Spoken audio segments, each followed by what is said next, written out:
Episode की starting में फेंगियो यहाँ पर ग्राइंड करने में लगा हुआ होता है जीरू और रान के साथ। और तभी उसने उसको हराने में कामयाब होता है। तो उसके बदले में उसे रैंक 3 की मास्टर टेक्निक मिलती है, फॉलन फ्लावर पाम, जिसको देखने के बाद सिस्टम लेडी उससे कहने लगती है कि तुम हमेशा जब भी लड़कियों के साथ फाइट करते हो तो तुम्हें देखकर ऐसा लगता है कि तुम्हें बहुत ज्यादा स्ट्रगल और बहुत ज्यादा परेशानियों का सामना करना पड़ता है। आखिरकार तुम्हें इससे फाइट करने के लिए और जीतने के लिए 5 बार लड़ना पड़ा। तुम तो वाकई में लड़कियों के मुकाबले में बहुत ज्यादा कमजोर हो और तुम्हारा जो नेक्स्ट टारगेट होने वाला है वो सुन जियाओ मी ही है। क्या तुम उसे हराने में कामयाबी रहोगे? जब फेंगयुन इस तरीके से सिस्टम का टॉन्ट सुनता है तो वो उससे कहने लगता है, क्या तुम अपनी बकवास करना बंद कर सकती हो या फिर उसके तुम मेरी बात सुनो, क्या तुम उनके सर पर कुछ ऐसी चीज बना सकती हो जिससे कि मुझे उनका चेहरा ना दिखे और मुझे उनसे फाइट करने में दिक्कत ना हो। ये बात सुनने के बाद सिस्टम लेडी उससे कहने लगती है कि तुम्हें वाकई में ऐसा लगता है जब रियलिटी में वो लोग तुमसे फाइट करेंगे तो वो अपने सर पर कुछ बांध कर आएंगे ताकि वो तुम्हें देख ना पाए? तुम्हें लगता है कि ये वुमन का जो फेस है वो तुम्हें नहीं दिखाई देगा तो तुम उनसे फाइट कर लोगे और वो अपना चेहरा ढककर तुमसे फाइट करने के लिए आएंगे ना? तुम तो बहुत ज्यादा स्मार्ट समझ रहे हो। ये बात सुनने के बाद वो उसे मना करने लगता है और क्या लगता है कि नहीं नहीं ऐसी बात नहीं, अच्छा ठीक है ठीक है, अब बहुत होगी बकवास, अब समय आ चुका है कि मैं लिंस के घर पर चला जाऊं। मुझे वहां पर फोकस करने की जरूरत है और पता लगाना है कि आखिरकार ये क्या प्लान करने में लगे हुए हैं। तभी फेंगियो लिन फैमिली के घर पर पहुंच जाता है और तभी उसके साथ मिस्टर वाई भी आता है। और क्या लगता है कि ब्रदर जून अभी भी लेट नहीं हुआ है कि अगर आप इस मिशन पर गिव अप कर देते हो, क्योंकि जो स्टॉर्म टीम है वो ऑलरेडी रॉब्ड हो चुकी है और कई सारे मार्शल आर्टिस्ट भी मारे चाक चुके हैं उस जंगल के इलाके में। और उनके पास सिर्फ और सिर्फ 2 हाई रैंक के मार्शल आर्टिस्ट ही नहीं है, बल्कि में ये बात सुनते ही फेंगियो उसे तुरंत बीच में रोक देता है और उससे कहने लगता है कि अगर तुम्हें वाकई में इतना डर लगने में लगा हुआ है तो तुम यहीं पर रुक सकते हो, मैं तो चला अकेले। तभी ये बंदा अपने घर के बाहर से अंदर निकलता है, आई मीन घर के अंदर से बाहर निकलता है और फेंगियन का वेलकम करते हुए उससे कहने लगता है कि ब्रदर तुम फाइनली यहाँ पर आ चुके हो, तुम तो वाकई में टाइम के बहुत ज्यादा पंक्चुअल हो, जैसा कि मैंने उम्मीद किया था तुम जैसे बंदे से। ये बात सुनने के बाद भाई कह रहा होता है मन ही मन में, मतलब चुपके से हल्की आवाज में, कि ये बंदा कितना डिस्गस्टिंग है, देखो तुझे इसकी एक्टिंग को। तभी फेंगियन उससे कहने लगता है कि आखिरकार मैं यहाँ पर लेट कैसे आ सकता हूँ, इतनी ज्यादा अपॉर्चुनिटी दे रहे हो बढ़िया वाली, मैं कहते छोड़ दो इसे, तुम ही बताओ। जहाँ पर वो तीनों के तीनों अंदर जा रहे हैं तो आसपास जैसे ही फेंगियन देखता है तो देखने के बाद मन में सोचते हुए कहने लगता है, क्या ये लिन की फैमिली है वो इनर सिटी में मिडिल क्लास की फैमिली नहीं मानी जाती क्या? और थोड़ी देर आगे बढ़ने के बाद वो लिन फैमिली का मेंबर उससे कहने लगता है कि मेरे जो अंकल है और कुछ गेस्ट आए हुए हैं मेरे घर पर स्टॉर्म टीम से निपटने के लिए और तुम भी बिल्कुल सही टाइम पर आए हो। यहाँ पर बाइदियान जब आसपास का इलाका देखता है तो उसका मुंह फटा फटा रह जाता है शौक के कारण और मन में सोचते हुए कहने लगता है कि ये लोग जल्दी मेरी फैमिली के इलाके में घुसने वाले हैं, ये बिल्कुल भी ठीक नहीं होने वाला। दूसरी तरफ फेंगियन उस लिन से कहने लगता है कि आखिरकार तुम लोग जो स्टॉर्म टीम है वो तुम्हें टारगेट क्यों करने में लगी है, या फिर तुम स्टॉर्म टीम को क्यों टारगेट करने में लगी हो? क्या ऐसा पॉसिबल है कि उन लोगों ने तुम्हारे साथ कुछ कर दिया है क्या, या फिर तुम्हारा कुछ उल्टा सीधा कर दिया, समझ गए ना? ये सुनने के बाद ये बंदा उससे कहने लगता है कि ये सीन हो रखा है वो मेरे कजन के मर्चेंट ग्रुप के साथ हो रखा है। जब वह लोग जीजांग बेस की तरफ बढ़ने में लगे हुए थे तभी उनका एक ग्रुप स्टॉर्म टीम के द्वारा पूरी तरीके से एलिमिनेट कर दिया गया था। सिर्फ और सिर्फ मेरा जो कजन है वो वहां पर मारा ही नहीं गया, बल्कि जो स्टॉर्म टीम है उन्होंने अपने मार्क को भी वहां पर उन लोगों को मारने के बाद छोड़ दिया था। इससे ये बात साफ साफ चलती है कि वो हमें जानबूझकर गुस्सा दिलाना चाहते हैं और प्रोवोक करना चाहते हैं। अगर हम इस चीज को इस तरीके से सहन कर बैठ गए तो हमारा जो फ्यूचर बिजनेस है वो बिल्कुल भी ठीक नहीं रहेगा। और तभी वहां जाकर नॉक नॉक करने लगता है, अंदर से आवाज आती है कि तुम अंदर आ सकते हो। बायतियान इसको देखने के बाद मन में सोचते हुए कहने लगता है कि ये बंदा कितना ज्यादा एरोगेंट होने में लगा हुआ है। अगर ये ऐसा नहीं होता कि मैं यहाँ पर ब्रदर जून की स्पॉटलाइट को ले लूं तो मैं शायद अब तक इसको अच्छा सबक सिखा होता। मैं अभी तक अपने फैमिली का जो स्टेटस है उसका इस्तेमाल करता कि मैं बाय फैमिली का पार्ट, और इन दोनों को आई मीन इनकी फैमिली को इतनी गंदी तरीके से डरा देता ना कि इनकी फटके 64 नहीं 464 हो जाती। तभी फेंगियन और फेंगियन की पूरी टीम जैसे ही अंदर आते हैं तो वहां पर कुछ लोगों को बैठे हुए दिखाया जाता है और तभी लिन फैमिली के लीडर को दिखाता है जो कि उससे कहने लगता है, ओ लिन कियांग, अच्छा तो आखिरकार तुम बता सकते हो कि तुम्हारे पीछे कौन है? तभी लिन कियांग उससे कहने लगता है कि ये सभी के सभी स्टार साइन एकेडमी से आए हुए हैं और मैंने इन्हें मिशन के लिए पिकअप किया है। इनमें से इधर का नाम फेंगियन है और दूसरे वाले का नाम बाय चांतियान है। और तभी उन्हें बताया लगता है कि जो सामने बैठे हुए हैं वो मेरे अंकल है जो कि हमारी लिन फैमिली के लीडर या फिर पैट्रिच भी कह सकते हैं, जिनका नाम लिन नान त्यान है। और जो लोग अलग बैठे हुए हैं वो हमारी लिन फैमिली के गेस्ट्स हैं जो कि हमारी मदद करने के लिए आए हुए हैं। तभी लिन फैमिली का लीडर उसको देखकर कहने लगता है कि तुम में से एक तो इंटरमीडिएट मार्शल आर्टिस्ट लेवल पर है और दूसरे वाला सिर्फ और सिर्फ नोबल मार्शल आर्टिस्ट पर है। ये बात सुनने के बाद उनमें से गेस्ट एक खड़ा होता है और उनसे कहने लगता है कि यहाँ पर बकवास करना बंद करो। तो वाकई में ऐसा लगता है कि बिकॉज क्योंकि तुम स्टार शाइन एकेडमी के स्टूडेंट हो तो तुम पावरफुल हो के तुम यहाँ पर फालतू में हमारा टाइम बर्बाद ना करो। तभी लीडर उस टकले को शांत करता है और उससे कहने लगता है कि मैंने स्कूल में जो मिशन पोस्ट किया था उसको मैंने ब्लैक रख रखा था और मैं उम्मीद करता हूँ कि जो स्टूडेंट या फिर टीचर जो भी इसे पिकअप करने वाला है वो पावरफुल होगा या फिर पावर रैंकिंग में होगा। लेकिन लिन क्यों आए? तुम तो सिर्फ और सिर्फ इंटरमीडिएट मार्शल आर्टिस्ट हो, आखिरकार तुमने ये मिशन क्यों एक्सेप्ट किया और तुम अपने दोस्तों को भी लेकर आ चुके हो यहाँ पर? ये बात सुनने के बाद टकलू उससे कहने लगता है कि तुम्हें वाकई में ऐसा लगता है कि हम लोग यहाँ पर नंबर्स बढ़ाने में लगे हुए हैं और जो स्ट्रेंथ है वो नंबर बढ़ने से तुम्हारे हम लोग ग्रुप की स्ट्रेंथ भी बढ़ जाएगा, तुम कुछ ज्यादा ही सोचने में लगे हुए हो। तुम तीनों के पास तो बिल्कुल भी दिमाग नहीं है, तुम बेवकूफ हो। और जैसे ही बात यहाँ ये सुनता है तो उसे गुस्सा आ जाती है और कहने लगता है कि आखिरकार तुमने अभी अभी बेवकूफ किसे कहा? अगर ये इस बच्चे के लिए या फिर लिन कॉइन के लिए नहीं होता तो हम तुम्हारे साथ बिल्कुल भी नहीं आते। तभी लिन कॉइन बीच में बोलता है और टोक देता है, उनसे कहने लगता है कि अंकल और सर कोइंग प्लीज आप इस तरीके से हमारे ब्रदर को, मेरे ब्रदर को अंडर एस्टिमेट मत कीजिए फेंगुइन को। आपको शायद ये बात पता नहीं होगी कि इसने जो एग्जामिनेशन है उसमें अच्छी तरीके से परफॉर्म ही नहीं किया था, बल्कि मैं सभी लोगों को पूरी तरह से शॉक कर दिया था। और रिसेंटली की बात है जब इसने जो मिशन लिया था उसमें इसने लॉ एनफोर्समेंट टीम की मदद भी की थी एलिमिनेट करने के लिए कुछ असैसिन ग्रुप को जो कि ब्लड थॉर्न यूनियन के मेंबर्स थे। ये बात सुनकर वो शॉक हो जाता है और उनसे क्या लगता है कि वाकई में ब्लड थॉर्न यूनियन के तुम तो जरूरी झूठ बोलने में लगे हो। तभी फेंगुइन शर्माता है और उससे कहने लगता है कि बस मेरी किस्मत अच्छी थी और कुछ नहीं उस वक्त। तभी टकलू अंकल खड़े होते हैं और उससे कहने लगते हैं कि अगर ऐसी बात है तो चलो देखते हैं कि आखिरकार तुम कितने तक कैपेबल हो, तुम मुझसे आकर फाइट करो, हम लोग अरीना में जाकर फाइट करते हैं। और तभी वे लोग दोनों अरीना के बीच में जाकर खड़े हो जाते हैं। टकलू अंकल उससे कहने लगता है कि तुम मुझ पर पहले अटैक कर सकते हो, लेकिन फेंगुइन भी कहाँ पीछे हार मानने वाला, वो भी उससे कहने लगता है कि नहीं अंकल जी आप पहले अटैक कीजिए मुझ पर। ये बात सुनकर टकलू अंकल उससे कहने लगता है कि अगर ऐसी बात है तो समय बर्बाद करना बंद करो और चलो फाइट करना स्टार्ट करते हैं, और कूद पड़ता है फेंगुइन पर अटैक करने के लिए। और जैसे ही वो फेंगुइन पर अटैक करता है तो फेंगुइन उसको डिफ्लेक्ट करने में कामयाब रहता है, वो भी अपनी स्वॉर्ड से, और वो फेंगुइन पर एक भी अटैक नहीं कर पा रहा होता, जिसको देखकर इस टकलू को अपने आप पर काफी तो गुस्सा आने लगती है और फेंगुइन उसके हर अटैक से बचने में भी कामयाब रहता है, जिसको देखकर टकलू उससे कहने लगता है कि बच्चा अच्छा अब समझ में आया कि तुम बस इतने ही पावरफुल हो और तुम अपने आप को कुछ ज्यादा ही समझने में लगे हुए थे। तभी फेंगुइन उससे कहने लगता है कि मैं तो अभी तक पार्टी शुरू की है, अभी ये खत्म ना हो, अभी तो अब पार्टी शुरू हुई है भैया। और अगले ही पल दिखाया जाता है कि जैसे ही फेंगुइन अपनी स्वॉर्ड पीछे रखता है तो पता चलता है कि अंकल का जो पेट है ना वो बीच में से कट गया होता है, फटा नहीं होता, कट गया होता है और उसके मुंह से खून निकलने लगता है। ये देखकर वो भी शॉक हो जाता है। और लिन फैमिली का लीडर और दूसरा वाला गेस्ट जब इस फाइट को देखते हैं तो उनका मुंह शॉक के मारे फटा फटा रह जाता है और कहने लगता है कि इस बंदे ने क्वी हैंग को इतनी आसानी से हरा दिया, जो कि हाई रैंक का मार्शल आर्टिस्ट है, ये कैसे पॉसिबल हो सकता है। यहाँ पर वो टकलू को अपने घुटनों के ऊपर टिक जाता है और उससे क्या लगता है कि ये मेरी हार है, वो अटैक मैं वाकई में से नहीं रोक सकता था, अगर तुमने मुझे नहीं बख्शा होता तो शायद मैं ऑलरेडी मारा जा चुका होता। और जब लिनकेन उसकी फाइट को देखता है तो उसके भी पसीने छूट जाते हैं घबराहट के कारण। यहाँ पर ब्रदर भाई काफी खुश होता है और उससे क्या लगता है कि ब्रदर यून तुम तो वाकई में अमेजिंग हो। लिनकेन मन में सोचते हुए कहने लगता है काफी तक घबराते हुए कि लकीली कि इस बंदे ने इस टेस्ट को पास कर लिया था, वरना मुझे उन सीनियर्स के द्वारा एक्सपेल कर दिया गया होता या फिर निकाल दिया गया होता अपने ग्रुप से। इससे ये बात तो पता चल गई कि ये किसी और के लिए काम कर रहा है और ये हमारे फैंग उनको फंसाने के लिए आया है, ये तो पक्की हो गई, आगे चल के पता चलेगा कैसे फंसाता है। तभी उसका लीडर उससे कहने लगता है कि ब्रदर फैंग मुझे माफ कर देना जो भी मैंने तुम्हारे साथ पहले व्यवहार किया था,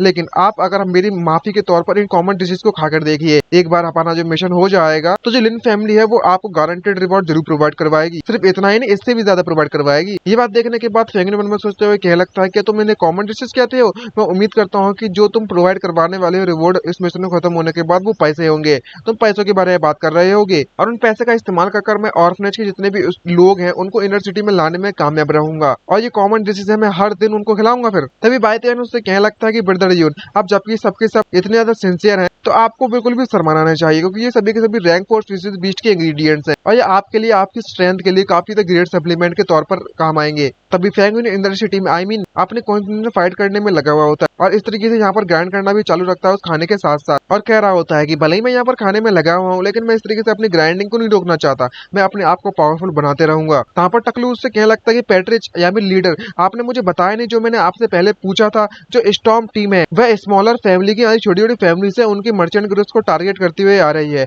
तो आखिरकार आप मुझे बता सकते हो कि उनकी टीम ने लिन फैमिली के टारगेट क्यों किया? मुझे ये बात समझ नहीं आई। सिर्फ इतना ही नहीं बल्कि मैं जानबूझकर अपने मार्क्स भी उन्होंने पीछे छोड़ दिए। तभी दूसरा वाला बंदा उससे कहने लगता है कि क्यों हैंग मैंने सुना है कि जो स्टॉर्म टीम है वो एक्चुअली में जी यांग बेस का हंटर है। ये बात सुनने के बाद लीडर उससे कहने लगता है कि ये भले ही कोई ट्रैप हो या फिर कोई हमें जानबूझकर इस्तेमाल करना चाहता हो, लेकिन हम स्ट्राइक बैक जरूर करेंगे उन्होंने जो हमारे साथ किया है उसके लिए, वरना फ्यूचर में हमारी लिन फैमिली के साथ कोई भी बिजनेस नहीं करेगा और ये हमारे लिए बहुत बड़ी लॉस है। फेंगुइन जब ये बात सुनता है तो वो खाते खाते मन में सोचते हुए कहने लगता है कि दोनों ही जिंग याओ और जी यांग दोनों के दोनों जो टेरिटरी है वो थर्ड रेटेड है। तभी हमें जी यांग बेस का सीन दिखाया जाता है जहाँ पर वो लोग ऑलमोस्ट उस जगह पर पहुंच गए होते हैं और कह रहे होते हैं कि ये भी क्लोजेस्ट है बेस जी यांग याओ के मुकाबले में, और यहाँ पर हमारे बेस ने कई सारे मार्शल आर्टिस्ट को डिप्लॉय किया था इन सभी को निपटाने के लिए। और तो और कहा जाता है कि उनके उस ग्रुप में एक कुछ है मार्शल रैंक के मार्शल आर्टिस्ट भी मौजूद हैं और दो बेसिस के बीच में जब रास्ता खोलने के लिए उन्होंने इतने ज्यादा ह्यूज प्राइस पे की थी। आई मीन अपने कई सारे मेंबर्स को खोया था उनसे फाइट के दौरान, उसके बारे में बता रहा है ये।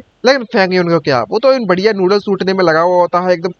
भाई ऐसे खा रहा है, पहली बार मिल रहे हो जिंदगी में। और मन में सोचते हुए क्या लगता है कि बातें सुनने के बाद कि अगर वहां का रास्ता खुल जाता है तो सिर्फ और सिर्फ इससे एक साथ मिलकर काम ही नहीं कर सकते, बल्कि में रिसोर्सेज के लिए कम्पीट भी कर सकते हैं। ह्यूमंस वाकई में कितने ज्यादा हाइपोक्रिटिकल क्रीचर्स होते हैं, मानना पड़ेगा। और बात करें इस लिंकन के बारे में, तो आखिरकार मैं भी देखना चाहता हूँ कि आखिरकार ये कितना बड़ा स्कैम जहाँ पर तैयार करके रखा हुआ है मुझसे निपटने के लिए इस बंदे ने। दूसरी तरफ वो ग्राइंड कर रहा होता है तो वो मारने में कामयाब होता है जियारू और रैन को। उसके बदले में ऐसे ड्रॉप करता है रैंक 3 की martial technique blue butterfly steps, और कह रहा होता है बाहर वाला फेंगयोन, मतलब बाहर रियलिटी वाला फेंगयोन मन में सोचते हुए कि इस तरह के जो इतने भी स्कैम जो मेरे खिलाफ करने में लगा हुआ है बिल्कुल भी काम नहीं करने वाले। मुझे बस ज्यादा कुछ नहीं करना, जो भी रिस्क मैं लेने में लगा हुआ हूँ मुझे इसमें प्रॉफिट ढूंढना है। मैं अपने आप को प्रोटेक्ट करना चाहता हूँ और मेरे आसपास जितने लोग हैं उन्हें प्रोटेक्ट करना चाहता हूँ, और मैं जितना ज्यादा हो सके उतना पावरफुल बनना चाहता हूँ, बाकियों के मुकाबले में बहुत पावरफुल। तभी हमें ट्रेड पाथ का सीन दिखाया जाता है। वहां लोग सब फेंगुइन को पूरे का पूरा ग्रिप पहुंच जाता है अटैक करने के लिए। और जब वह लोग वहां से जा रहे होते तो फेंगुइन मन में सोचते हुए कह रहा होता है कि कल मैंने जब ग्राइंड किया था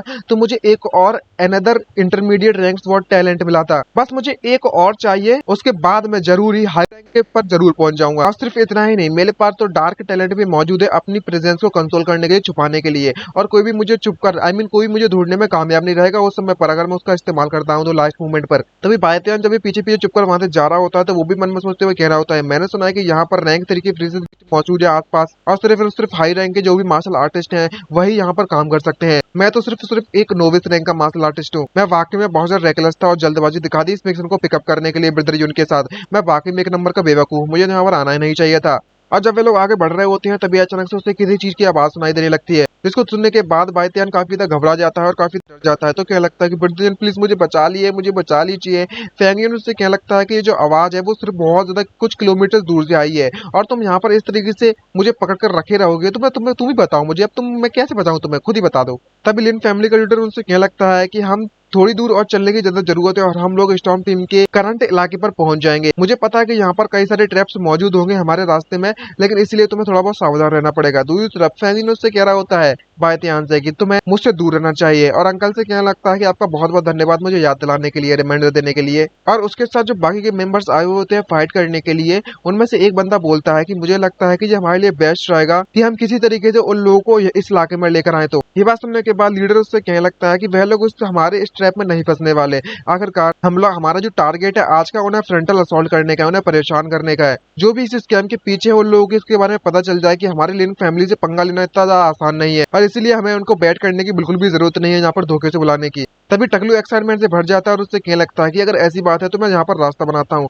और आसपास के सभी के पेड़ों को काटना चालू करने लगता है। तभी उधर से पीछे से कोई बोलता है कि सर क्यों आपको केयरफुल रहना चाहिए सामने से। जहाँ पर वो पोज मारते पेट काटने के बाद उसके बाद ऊपर बैठ जाता है और उससे कहने लगता है कि हे बच्चों, तुम्हारा ग्रैंडपा, तुम्हारा दद्दू यहाँ पर आ चुका है, क्यों हैंग, अब जल्दी से तुम लोग बाहर आ जाओ। और जैसे ही वो टकलू आगे बढ़ने लगता है तो सामने से एक ट्रैप उसको देखकर काफी ज्यादा शॉक हो जाता है, और वो ट्रैप उसके मुंह पर होता है। अगर ये ट्रैप उसके मुंह पर लगाना तो उसके मुंह के चीथड़े उड़ जाएंगे, लेकिन वो अपनी स्वॉर्ड से उस ट्रैप को जोर से फोड़ देता है, ब्लास्ट कर देता है, और कहने लगता है कि तुम्हारे जो चूजे वाले जो ट्रैप्स वो मुझ पर काम नहीं करने वाले, यानी कि तुम्हारे ग्रैंडपा पर। और इसी तरीके से वो कई सारे ट्रैप्स को तोड़ते हुए आगे बढ़ने लगता है। तब लीडर उससे कहने लगता है कि जो सारे क्यू है वो इस मैटर को अकेले हैंडल कर लेंगे, तो हमें भी साथ में मिलकर काम करना चाहिए, हम लोग साथ में चलते हैं। और सभी के सभी लोग एग्री हो जाता है। तभी फेंगुन वहां से जाते जाते मन में सोचते हुए कह रखता है कि अभी अभी जो क्वीन हैन है उसने अभी अभी आपको अपने आप को स्कोल्ड नहीं किया था, गुस्सा नहीं किया था अपने आप को। दूसरे बायतियान को दिखाया जाता है जो कि वहां से भाग रहा होता है, उनके साथ साथ पकड़ने की कोशिश करता है तो रोते रोते कहता है कि मम्मी मुझे घर जाना है,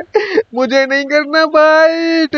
तभी फेंगुइन भी अपनी पावर का जलवा दिखाते हुए उसके पेड़ को दूर से फोड़ देता है। और जब वे लोग आगे बढ़ रहे होते हैं तो एक ट्रैक एक्टिवेट होने के कारण एक एरो आता है, एक अटैक आता है आई मीन बायतियान की तरफ, लेकिन फेंगुइन उसे बचाने में कामयाब रहता है, जिसको देखकर बायतियान उसका धन्यवाद कहता है। उससे क्या लगता है कि ब्रदर जो लिन क्योंग है उसको देखकर ऐसा लगता है कि वो यहाँ से मिसिंग हो चुका है, मैं उसको ढूंढ नहीं पा रहा हूँ। ये बात सुनने के बाद फेंगुइन उससे क्या लगता है कि तुम्हें दूसरों के बारे में इतना नहीं सोचना चाहिए, तुम्हें पहले अपने आप पर फोकस करना चाहिए, किस तरीके से अपने आप को बचाओ। और वहां पर जब लीडर पे अटैक होता है तो वो कहने लगता है चिल्लाते हो कि सभी के सभी लोग टिके रहना, हम लोग जल्दी उनके बेस पर पहुंचने वाले हैं। भाई टकलू तो पूरे के पूरे रास्ते को काटते हुए आगे की तरफ बढ़ने लगता है और तभी चिल्लाते हुए क्या लगता है कि तुम सभी के सभी डरपोक हो, अब जल्दी से बाहर निकलो मुझसे फाइट करने के लिए। और फाइनली इतना ज्यादा देर तक पेड़ को काटने के बाद वो फाइनली उस जगह पर पहुंच जाते हैं जहां पर उनके टीम का बेस बना रहता है और पूरे के पूरे मेंबर्स भी वहां पर आ चुके हैं। जब फेंगियन उसको देखता है तो वो काफी सरप्राइज होते हैं, क्या लगता है कि ये तो वाकई में बहुत ज्यादा वियर्ड बात है कि आखिरकार इतने ज्यादा विल्ड इलाके में जंगल में स्ट्रॉन्ग होल्ड बिल्ड कैसे बना। क्या जो नॉर्मल स्टॉर्म टीम होती है वो इतना सब कुछ अचीव कर सकती है क्या? तभी लीडर लिन उससे क्या लगता है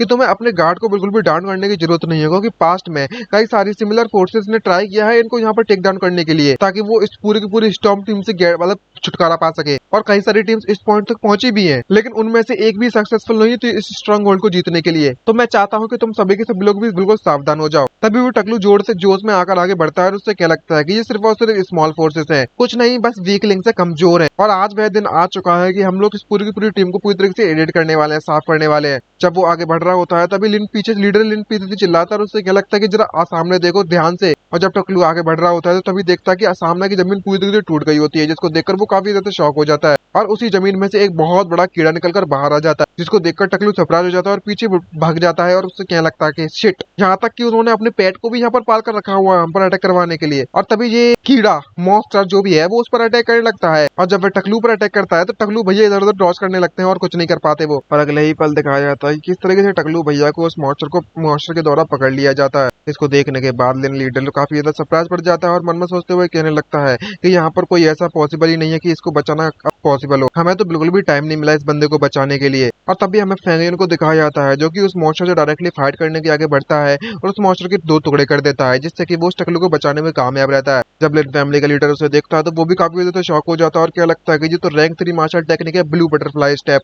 जहाँ पर फेंगियन एक ही झटके में अपनी एनर्जी का इस्तेमाल कर उसके पेट में उसके सर में एक बड़ा छेद कर देता है, जिससे कारण उस मॉन्स्टर को काफी ज्यादा पेन होने लगता है और वो दूर भागने लगता है अपने आप को बचाने के लिए। लेकिन वो किसी तरीके से फेंगियन के द्वारा मारा जाता है और फेंगियन एक ही झटके में उसे मार देता है, तो ज्यादा टाइम नहीं लगता उसे मारने में इसको। और जब बाकी के लोग इसे इस तरीके से फाइट करते हुए देखते हैं तो वो शौक के मारे उनका मुंह फटा रह जाता है और क्या लगता है कि ये तो इंडिड, जहाँ भाई ये बात तो पक्की हो चुकी है, ब्लू बटरफ्लाई स्टेप्स थे। लेकिन एक बात समझ नहीं आई कि ये यहाँ पर इसमें से मुझे विंड एट्रीब्यूट क्यों दिखाई देने में लगा हुआ था। और सिर्फ इतना ही नहीं बल्कि मुझे ब्लू बटरफ्लाई स्टेप में, जहाँ तक मुझे पता है, वो वाटर एट्रीब्यूट की मार्शल आर्टिस्ट को यूज करना चाहिए था ना बंदे को तो। लेकिन अभी अभी इसने जो स्ट्राइक की थी वो डेफिनेटली इंटरमीडिएट स्वॉर्ड टैलेंट था। लेकिन मुझे एक बार फिर नहीं समझ में आई कि मुझे अभी भी गोल्ड एट्रीब्यूट क्यों दिखाई दिया था इसमें। भाई ये चल क्या रहा है, समझ नहीं आया मुझे, इतना सारे एट्रीब्यूट कैसे दिख रहे हैं आखिरकार, किस तरह कौन से एट्रीब्यूट का मार्शल आर्टिस्ट है भैया ये, भैया समझ ही नहीं आया। और जो तीनों की तीनों देखकर काफी तो शॉक हो गए होते हैं, उनका मुंह फटा रह गया होता है शॉक के मारे। और अगले ही पल दिखाया जाता है उस टकलू को, वो टकलू भी वहां से निकलने में कामयाब रहता है, अपने आप को बचा लेता है।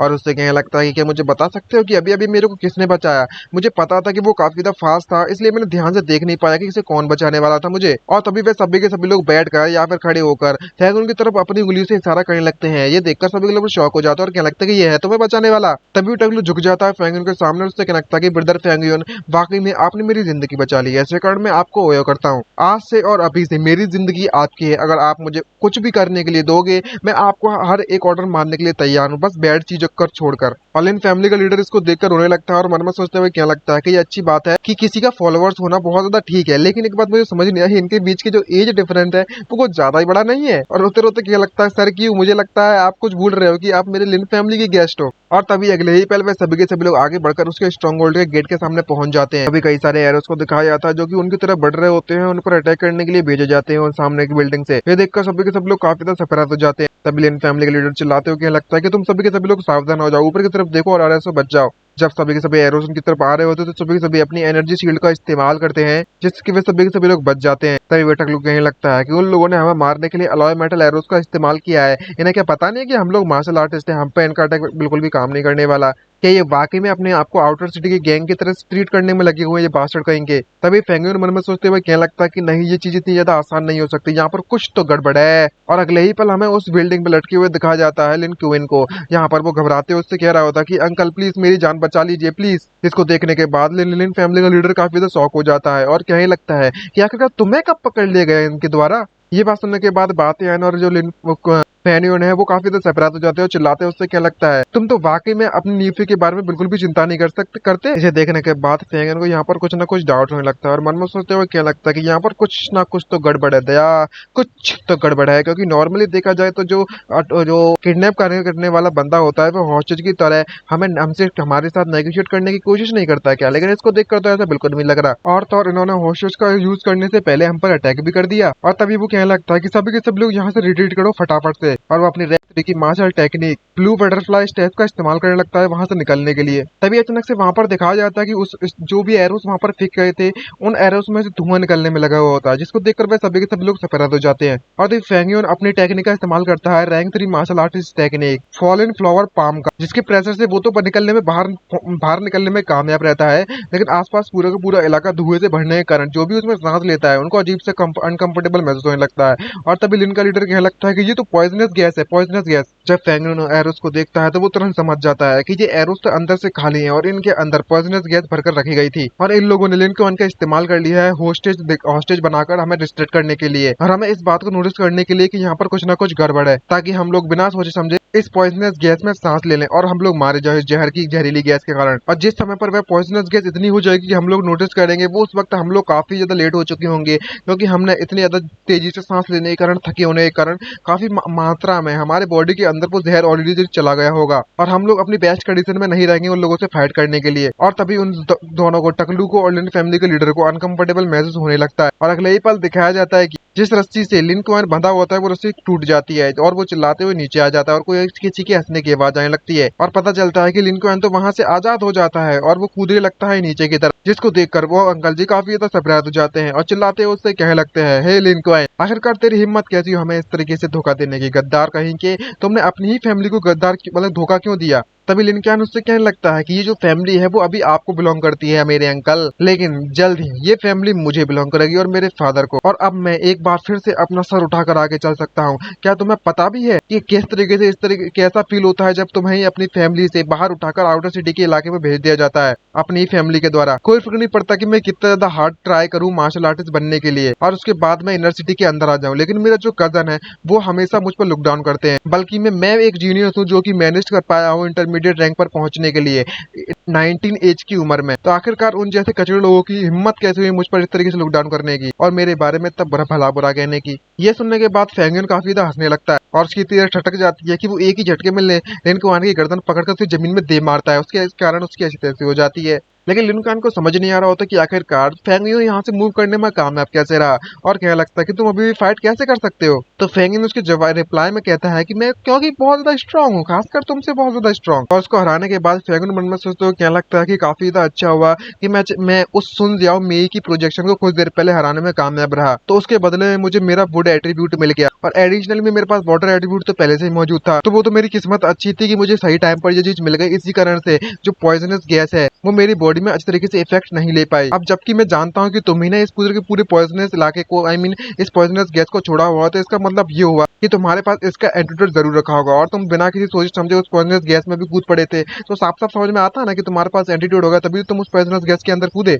और तभी उसके जेब के अंदर से उसे एक बोतल मिलती है, इसको देखकर वो काफी खुश हो जाता है और तुरंत वो उस पिल को खा लेता है और कहने लगता है कि चलो ट्राई करते हैं। और पीछे की तरफ मुड़कर देखकर उससे कभी को बताने लगता है कि वाओ देखो मुझे क्या मिला है। लेकिन जब वो पीछे मुड़कर देखता है तो पता चलता है कि सभी के सभी लोग ऑलरेडी फेंट हो चुके हैं, बेहोश हो चुके हैं उस गैस के प्रेशर के कारण। और वो काफी तो गुस्सा हो जाता है और मन में सोचते हुए क्या लगता है कि अगर ऐसी बात है तो मैं यहाँ पर इतने भी लोग हैं सभी से अकेले निपट लूंगा। और जैसे ही फेंगियन सामने की तरफ देखता है तो कई सारे लोग उसकी तरफ बढ़ने लगते हैं उस पर अटैक करने के लिए, जिसको देखने के बाद फेंगियन कहने लगता है कि यहाँ पर नहीं कहा गया था हमारी इंफॉर्मेशन में कि जो स्टॉर्म टीम है उनके पास 5 बहुत ज्यादा पावरफुल लोग हैं। तभी स्टॉर्म टीम का मेंबर बाहर आता है अपना हथियार लेकर, उनसे कहने लगता है अपने मेंबर्स के साथ, आखिरकार यहाँ पर एक बच्चा क्यों बचा हुआ है, मुझे लगा था कि मैं यहाँ पर आज रात आज के दिन काफी अच्छी फाइट को एंजॉय करूंगा। यहाँ पर फेंगियन उससे कहने लगता है कि मुझे भी नहीं पता था कि मैं यहाँ पर अकेला ही बच जाऊंगा तुमसे फाइट करने के लिए। अच्छा तो हम बाद में मिलेंगे, मैं चलता हूँ। ये बात सुनने के बाद वो सामने वाला बंदा कहने लगता है कि जाओ और सभी के सभी लोग इस बच्चे को भी मार दो। और तभी फेंगियन वहां से भागने लगता है, जिसको देखने के बाद उसका जो टीम लीडर होता है वो चिल्लाते कहने लगता है कि जाओ और उसको पकड़कर वहीं पर मार दो। जब वो फेंगन को इस तरीके से भागते हुए दिखता है तो काफी खुश होता है और कहने लगता है अपनी तारीफ करते हुए। इसलिए मुझे इस तरीके के जो स्कैम्स है वो बिल्कुल भी पसंद नहीं है, ये काफी ज्यादा बोरिंग है, मुझे फाइट करने का मौका ही नहीं मिला। तभी पीछे से दिखाया जाता है कि फेंगन भगते हुए आता है, इसके चेहरे पर एक जोरदार पंच मारते हुए कहने लगता है कि तुमने बिल्कुल सही कहा कि इस तरीके के जो स्कैम्स है वो बिल्कुल भी ठीक नहीं रहते, और भाई दबा के उसे पीट के चालू कर देता है और कहता है कि मुझे भी ये स्कैम्स बिल्कुल पसंद नहीं है, मुझे भी बहुत ज्यादा इनसे नफरत है। और भाई उस बंदे को ऐसे धोता है जैसे बिना साबुन के कपड़े धोने में लगे हुए हो। और तुम्हारे लिए बहुत ज्यादा पिटी वाली बात है कि तुम्हारे जो अंडरलिंग्स है वो कितने ज्यादा एक नंबर के बेवकूफ है, यहाँ तक कि तुम्हारे द्वारा जो ट्रैप्स सेटअप किए गए थे उन्हीं से वो तुम्हारे अंडरलिंग्स नहीं बच पाए। और इस सारी की सारी फाइट को ऊपर से टॉप बिल्डिंग से कोई देखने में लगा हुआ होता है। उधर से कहता है लीडर ये सारे के सारे भेजे गए नीचे लोग कचड़े हैं कचड़े, अब हमारी बारी आ चुकी है उन लोगों से फाइट करने की। यहाँ पर वे सभी के सभी लोग एंजॉय करने में लगे होते हैं अपने डिनर को। तभी उनका लीडर उससे कहने लगता है कि हे जू फुंग, क्वांग फेंग, जी फेंग, तुम तीनों के तीनों जाओ और उस बंदे से निपट कर आओ। भले ही वो बंदा इंटरमीडिएट मार्शल आर्टिस्ट का रैंक का बंदा है, लेकिन ये पार्टिसिपेट किया था उस eliminating blank thought junior team में, तो तुम्हें अपनी सुरक्षा का ख्याल रखना होगा और अपने गार्ड को बिल्कुल भी डाउन मत करना। ये बात सुनने के बाद वो तीनों के तीनों उसकी बात से एग्री हो जाते हैं और कहने लगते हैं कि जी बॉस हम अपना ख्याल रखेंगे, और उसको हराकर हम जल्दी आते हैं डिनर पार्टी को ज्वाइन करने के लिए। और अगले ही पल दिखाया जाता है कि इस तरीके से फेंगन एक बहुत बड़े पेड़ को अपने बॉडी बिल्डिंग से अपने शरीर से उखाड़ता है अपने हाथों से, और उखाड़ कर सीधे उस दरवाजे की तरफ बढ़ पड़ता है और जोर से उस पेड़ को उस दरवाजे की तरफ फेंकने लगता है ताकि वो बड़े दरवाजे को तोड़ सके एक झटके में। और जैसे ही वह पेड़ उससे जाकर टकराता है तो एक ब्लास्ट के साथ वह दरवाजा भी टूट जाता है। लेकिन जैसे ही टूटता है तो उस दरवाजे के अंदर से वही अकफुट्टा एक आंख का निक फ्यूरी जैसे दिखने वाला बंदा बाहर निकलता है और क्या लगता है कि तुम्हारी जो ट्रिक्स हैं वो हमारे खिलाफ यूजलेस है। फेंगन उसको देखकर काफी तो सरप्राइज हो जाता है क्योंकि इस बंदे ने अटैक अचानक से जो किया है, इसलिए फेंगन उसके अटैक से बचने के लिए उसको एक जोरदार लात मारते हो और इसके प्रेशर का ही इस्तेमाल करते हुए उससे दूर भाग जाता है। जब इतना चल ही रहा होता है तभी एक और बंदा होता है जो अपना लठ लेकर आता है उससे और अपनी रैंक 3 मार्शल आर्टिस्ट टेक्निक क्यूशैंग विंड पोल का इस्तेमाल करने लगता है उसे मारने के लिए, लेकिन फेंगन उससे भी डॉज करने में कामयाब रहता है। तभी अगली बारी आती है इस लड़की की उस पर अटैक करने के लिए जो कि rank 3 martial artist technique howling wind slash technique का इस्तेमाल करती है उसको मारने के लिए। और वह सभी के सभी मिलकर एक साथ फेंगन पर अटैक कर देते हैं, जिससे कि हम फेंगन को फाइट करने में दिक्कत आ रही होती है क्योंकि ये सभी के सभी एक साथ मिलकर फाइट जो कर रहे होते हैं और किसी तरीके से वो उनके अटैक से डॉज करने में भी कामयाब रहता है। और तभी rank 3 martial artist technique pierce storm technique का इस्तेमाल करते हैं वे लोग और फेंगन वहां से फिर पीछे बचकर अपनी स्वॉर्ड को बाहर निकाल देता है। अब यहाँ पर फाइट करने की बारी आती है इसकी। तभी ये लड़की उसको देखकर कहने लगती है कि तुम फाइट करने में इतने ज्यादा बुरे भी नहीं थे, तुम्हारे पास कॉम्बैट एक्सपीरियंस तो है मानना पड़ेगा, लेकिन ये कितनी पिटी वाली बात है कि तुम्हारी जो डिटर्मिनेशन है अपनी जिंदगी दांव पर लगाने के बारे में वो बिल्कुल भी नहीं है। फेंगन उसको देखने के बाद मन उनसे कहने लगता है कि भले ये तीनों के तीनों इंटरमीडिएट मार्शल आर्टिस्ट रैंक पर ऑलरेडी पहुंच चुके हैं, लेकिन इनका जो बैटल एक्सपीरियंस है लाइफ एंड डेथ का वो मुझसे ज्यादा है। इन लोगों ने मुझसे कई ज्यादा लोगों को पहले ही मार रखा है, तो इनकी जो कॉम्बैट एबिलिटी है वो काफी है किसी नॉर्मल एडवांस मार्शल आर्टिस्ट से निपटने के लिए। लेकिन अगर ये उसके साथ साथ तीनों के तीनों मिलकर एक साथ अगर अटैक करते हैं तो शायद ये किसी पीक रैंक के मार्शल आर्टिस्ट को भी निपटाने में कामयाब रहेंगे। तभी रोते रोते सिस्टम लेडी से कहने लगता है कि सिर्फ इतना ही नहीं बल्कि मैं इनके ग्रुप में एक वुमन भी है। ये बात सुनने के बाद सिस्टम लेडी उससे कहने लगती है कि मैंने तो तुमसे पहले ही कहा था, मैं तुम्हें पहले ही वार्न कर दिया था कि एक ना एक दिन तो ऐसा दिन जरूर आएगा जब तुम्हें किसी लड़की से फाइट करनी पड़ेगी। अब क्या तुम चाहते हो कि इसके सर को ढक दिया जाए, इसके चेहरे को ढक दिया जाए क्या तुमसे फाइट करने के लिए? और तभी फेंगन अपने मन को बना लेता है और आगे तरफ बढ़ते हुए कहने लगता है कि खैर अब अगर ऐसी बात है तो मैं फाइट करूंगा, क्योंकि मुझे पता है एक ना एक दिन तो मुझे यहाँ पर फाइट करनी थी, ये दिन तो आना ही था। और तभी उसकी पूरी की पूरी टीम मेंबर्स फेंगन पर अटैक करने के लिए एक साथ कूद पड़ते हैं और जब वो नाइफ फेंकता है तो उसको देखकर वो खुश हो जाता है और कहने लगता है कि ये तो काफी ज्यादा अच्छा किया है, इन लोगों ने मेरे पर नाइफ फेंक दिया है, अब मैं इनका इस्तेमाल कर तुम लोगों से छुटकारा पा सकता हूँ, तुम तीनों को अलग अलग कर सकता हूँ। और तभी दिखाया जाता है कि उन नाइफ्स में धागा बंधा हुआ होता है जिससे कि ये नाइफ्स उस बंदे के द्वारा कंट्रोल की जा रही हैं, जिसको देखकर फेंगन काफी ज्यादा सरप्राइज हो जाता है और कहने लगता है कि ये नाइफ्स कुछ तो गड़बड़ है, इनमें कुछ तो स्ट्रेंज है। और जैसे ही वो उसके पावरफुल स्वॉर्ड अटैक को रोकने की कोशिश करता है अपने दोनों हाथों से, तो वो जो नाइफ है वो डायरेक्टली उसके पेट की तरफ बढ़ने लगती है। तभी वो लड़की बीच में आकर अपनी बासरकर विंड स्लैश टेक्निक का इस्तेमाल करती है फेंगन को मारने के लिए, जिससे कि उसके हाथों में जो स्वॉर्ड होती है वो चली जाती है, जिसको देखकर फेंगन काफी ज्यादा सरप्राइज होता है और कहने लगता है कि आखिरकार मुझे समझ नहीं आया कि इसने अभी अभी मुझ पर अटैक कैसे किया और कितनी बार अटैक किया कि इसका अटैक इतना ज्यादा पावरफुल था। और इसको मुझे लगता है कि इसका जो गोल था वो मुझे मारने का नहीं था, बल्कि मेरी स्वॉर्ड्स को मेरे हाथों से ड्रॉप कराने का था। और सिर्फ इतना ही नहीं बल्कि मैं उसने पोल को हाथ से पकड़ लिया होता तो वो उस पोल को छोड़ नहीं पा रहा होता और वो जो घुमाने वाला बंदा उससे क्या लगता कि बच्चे ये इतना बुरा भी नहीं था, तुम तो वाकई में बहुत ज्यादा प्रेसिडेंट हो, तुमने मेरे पोल को पकड़ने में कामयाब रहे। लेकिन फेंगन कितनी भी कोशिश कर ले अपने हाथ को उसे छुड़ाने के लिए, लेकिन छुड़ा नहीं पाता, जिसको देखकर वो काफी कंफ्यूज हो जाता है और कहने लगता है कि आखिरकार किस टेक्निक का इस्तेमाल करने में लगा हुआ है ये बंदा। तभी वो बंदा फेंगन को जोर से पटक देता है, वो अपने हाथ को नहीं छुड़ा पाता इसलिए, और कह रहा होता है कि तुम इसके बारे में सोच रहा भी नहीं कि तुम किस तरीके से अपने हाथ को यहाँ पर छुड़ाने में कामयाब रहोगे। यहाँ पर अब तुम्हारे लिए भगने का कोई भी रास्ता नहीं बचा हुआ है, और बिना तुम्हारी स्वॉर्ड के तुम आप इस पोल को भी नहीं काट सकते, जिससे कि या फिर अपने हाथ को भी नहीं काट सकते कि तुम आजाद हो जाओ। तभी नाइफ्स वाला बंदा उससे कहने लगता है कि अब समय आ चुका है तुम्हें मारने का। तभी वो बंदा rank 3 martial artist technique hurricane का इस्तेमाल करता है, जिससे कि वहां पर बवंडर बन जाता है, और वो बवंडर हमारे एमसी फेंगन की तरफ बढ़ने लगता है। फेंगन अभी भी उस पोल को अपने हाथों से नहीं छुड़ा पाता, और मन में सोचते हुए छुड़ाने की कोशिश करते हुए कह रहा होता कि मुझे कोई ना कोई तो दूसरा रास्ता ढूंढना होगा जल्द से जल्द, जहाँ पर वो लड़की उस बवंडर के सामने नहीं जाती और कह रही होती है अब मुझे लगता है कि मुझे वहां पर इस बच्चे से फाइट करने के लिए जाने की जरूरत नहीं है, ये दोनों ही उसे निपटने में कामयाब रहेंगे। तभी अचानक से ये सामने किसी चीज को देखकर बहुत ज्यादा शॉक हो जाती है, उसका मुंह फटा फटा रह जाता है, क्योंकि वो देखती है जहाँ पर वो आंख फुट्टा होता है ना, एक आंख वाला, उस बंदे के शरीर में वो एक पोल घुस चुका होता है और आधा पोल दूसरे वाले बंदे में घुस चुका होता है, जिसको देखकर वो लड़की इतनी शॉक हो जाती है, उसे कुछ भी समझ नहीं आता और कहने लगते मन में सोचता है कि अभी अभी यहाँ पर क्या हुआ। हाँ अभी अभी मुझे आया, इसको ये देखकर तो ऐसा लगता है इसने जी फेंग के पोल को अपने फिस्ट से तोड़ दिया। क्या ऐसा पॉसिबल हो सकता है कि इसने बास्टर के विंड स्लैश को अभी अभी हासिल कर लिया, फिर यूज किया था। और सिर्फ इतना ही नहीं, इसने इंस्टेंटली मल्टीपल टाइम्स अटैक किया, जिससे कि जो जी फेंग का जो पोल था ना वो ड्रॉप हो गया। लेकिन इस तरीके के इंटेंशन तक पहुंचने के लिए तो मैं बहुत ज्यादा मात्रा में और बहुत ज्यादा टाइम देना पड़ता है प्रैक्टिस करने के लिए टेक्निक को, और इस टेक्निक का यूज करने के लिए इसे अपने कुई को पूरे की पूरी बॉडी में डिस्पर्स करना होगा सराउंडिंग की तरफ, और इसकी फिंगर्स को और इसकी बोन्स को पूरी तरीके से शैटर करना होगा, तोड़ना पड़ेगा। ये बंदा पूरी तरीके से एक मॉन्स्टर है, मॉन्स्टर, जिसने मेरी टेक्निक को इतनी आसानी से सीख लिया। और जब ये बात इस लड़की को पता चलती है तो उसके हाथ पैर शरीर पूरा कपकपाने लगता है, और डर के मारे वो अपने घुटनों के बार वहीं पर बैठ जाती है, जहाँ पर वो फेंगिन को बहुत ज्यादा डरावनी तरह से दिख रही होती है, और फेंगिन अपना ऑरा रिलीज कर रहा होता है, जहाँ पर वो अपनी स्वॉर्ड को ड्रॉप करने के बाद उससे कहने लगता है कि मेरे करीब मत आना, मेरे करीब मत आना, प्लीज मेरे करीब मत आना। और इसकी इतनी इधर फटी हुई पड़ी हुई होती है ना कि इसके पसीने छूट गए होते डर के मारे। तभी फेंगुइन अपनी वाटर और वुड एट्रीब्यूट टेक्निक का इस्तेमाल करता है और एक रस्सी बनाता है बाहर की तरफ, अपने आप के हील कर लेता है, और उससे कहने लगता है कि ये मिशन है वो वाकई में बहुत ज्यादा परेशानी वाला था, ट्रेवलसम था, और मुझे इसे कंप्लीट करने के लिए पांचों के पांचों storm team members, light members हैं, उन सभी को मारना होगा, तभी मुझे पॉइंट्स मिलेंगे। 1 2 3 मैंने 3 इंटरमीडिएट मार्शल आर्टिस्ट को ऑलरेडी मार दिया, वो मेरे हाथों से मारे जा चुके हैं। यहाँ पर अभी भी दो हाई रैंक मार्शल आर्टिस्ट बचे हुए हैं। मैं वाकई में जल्द से जल्द इस मिशन को कंप्लीट करना चाहता हूँ। और तभी फेंगुइन इस लड़की को इग्नोर कर देता है, जिसको देखकर लड़की पूरी तरीके से कंफ्यूज होती है और मन में सोचते हुए कहने लगता है कि आखिरकार यहाँ पर क्या चलने में लगा हुआ है, इस बंदे ने मुझे मारा तो मारा क्यों नहीं? क्या ऐसा पॉसिबल हो सकता है कि इसने नॉर्मल टीम मेंबर्स की लीडर्स को इलाइट मेंबर समझ रखा है और इसने मुझे जानबूझकर छोड़ रखा है? और जब फेंगुइन उस लेडी को वहां पर जा देता है, मारता नहीं तो छोड़ देता है जिंदा, तो सिस्टम लेडी काफी तो गुस्सा करते हैं, उससे क्या लगता है कि आखिरकार तुम अपने दुश्मन को इस तरीके से कैसे छोड़ सकते हो?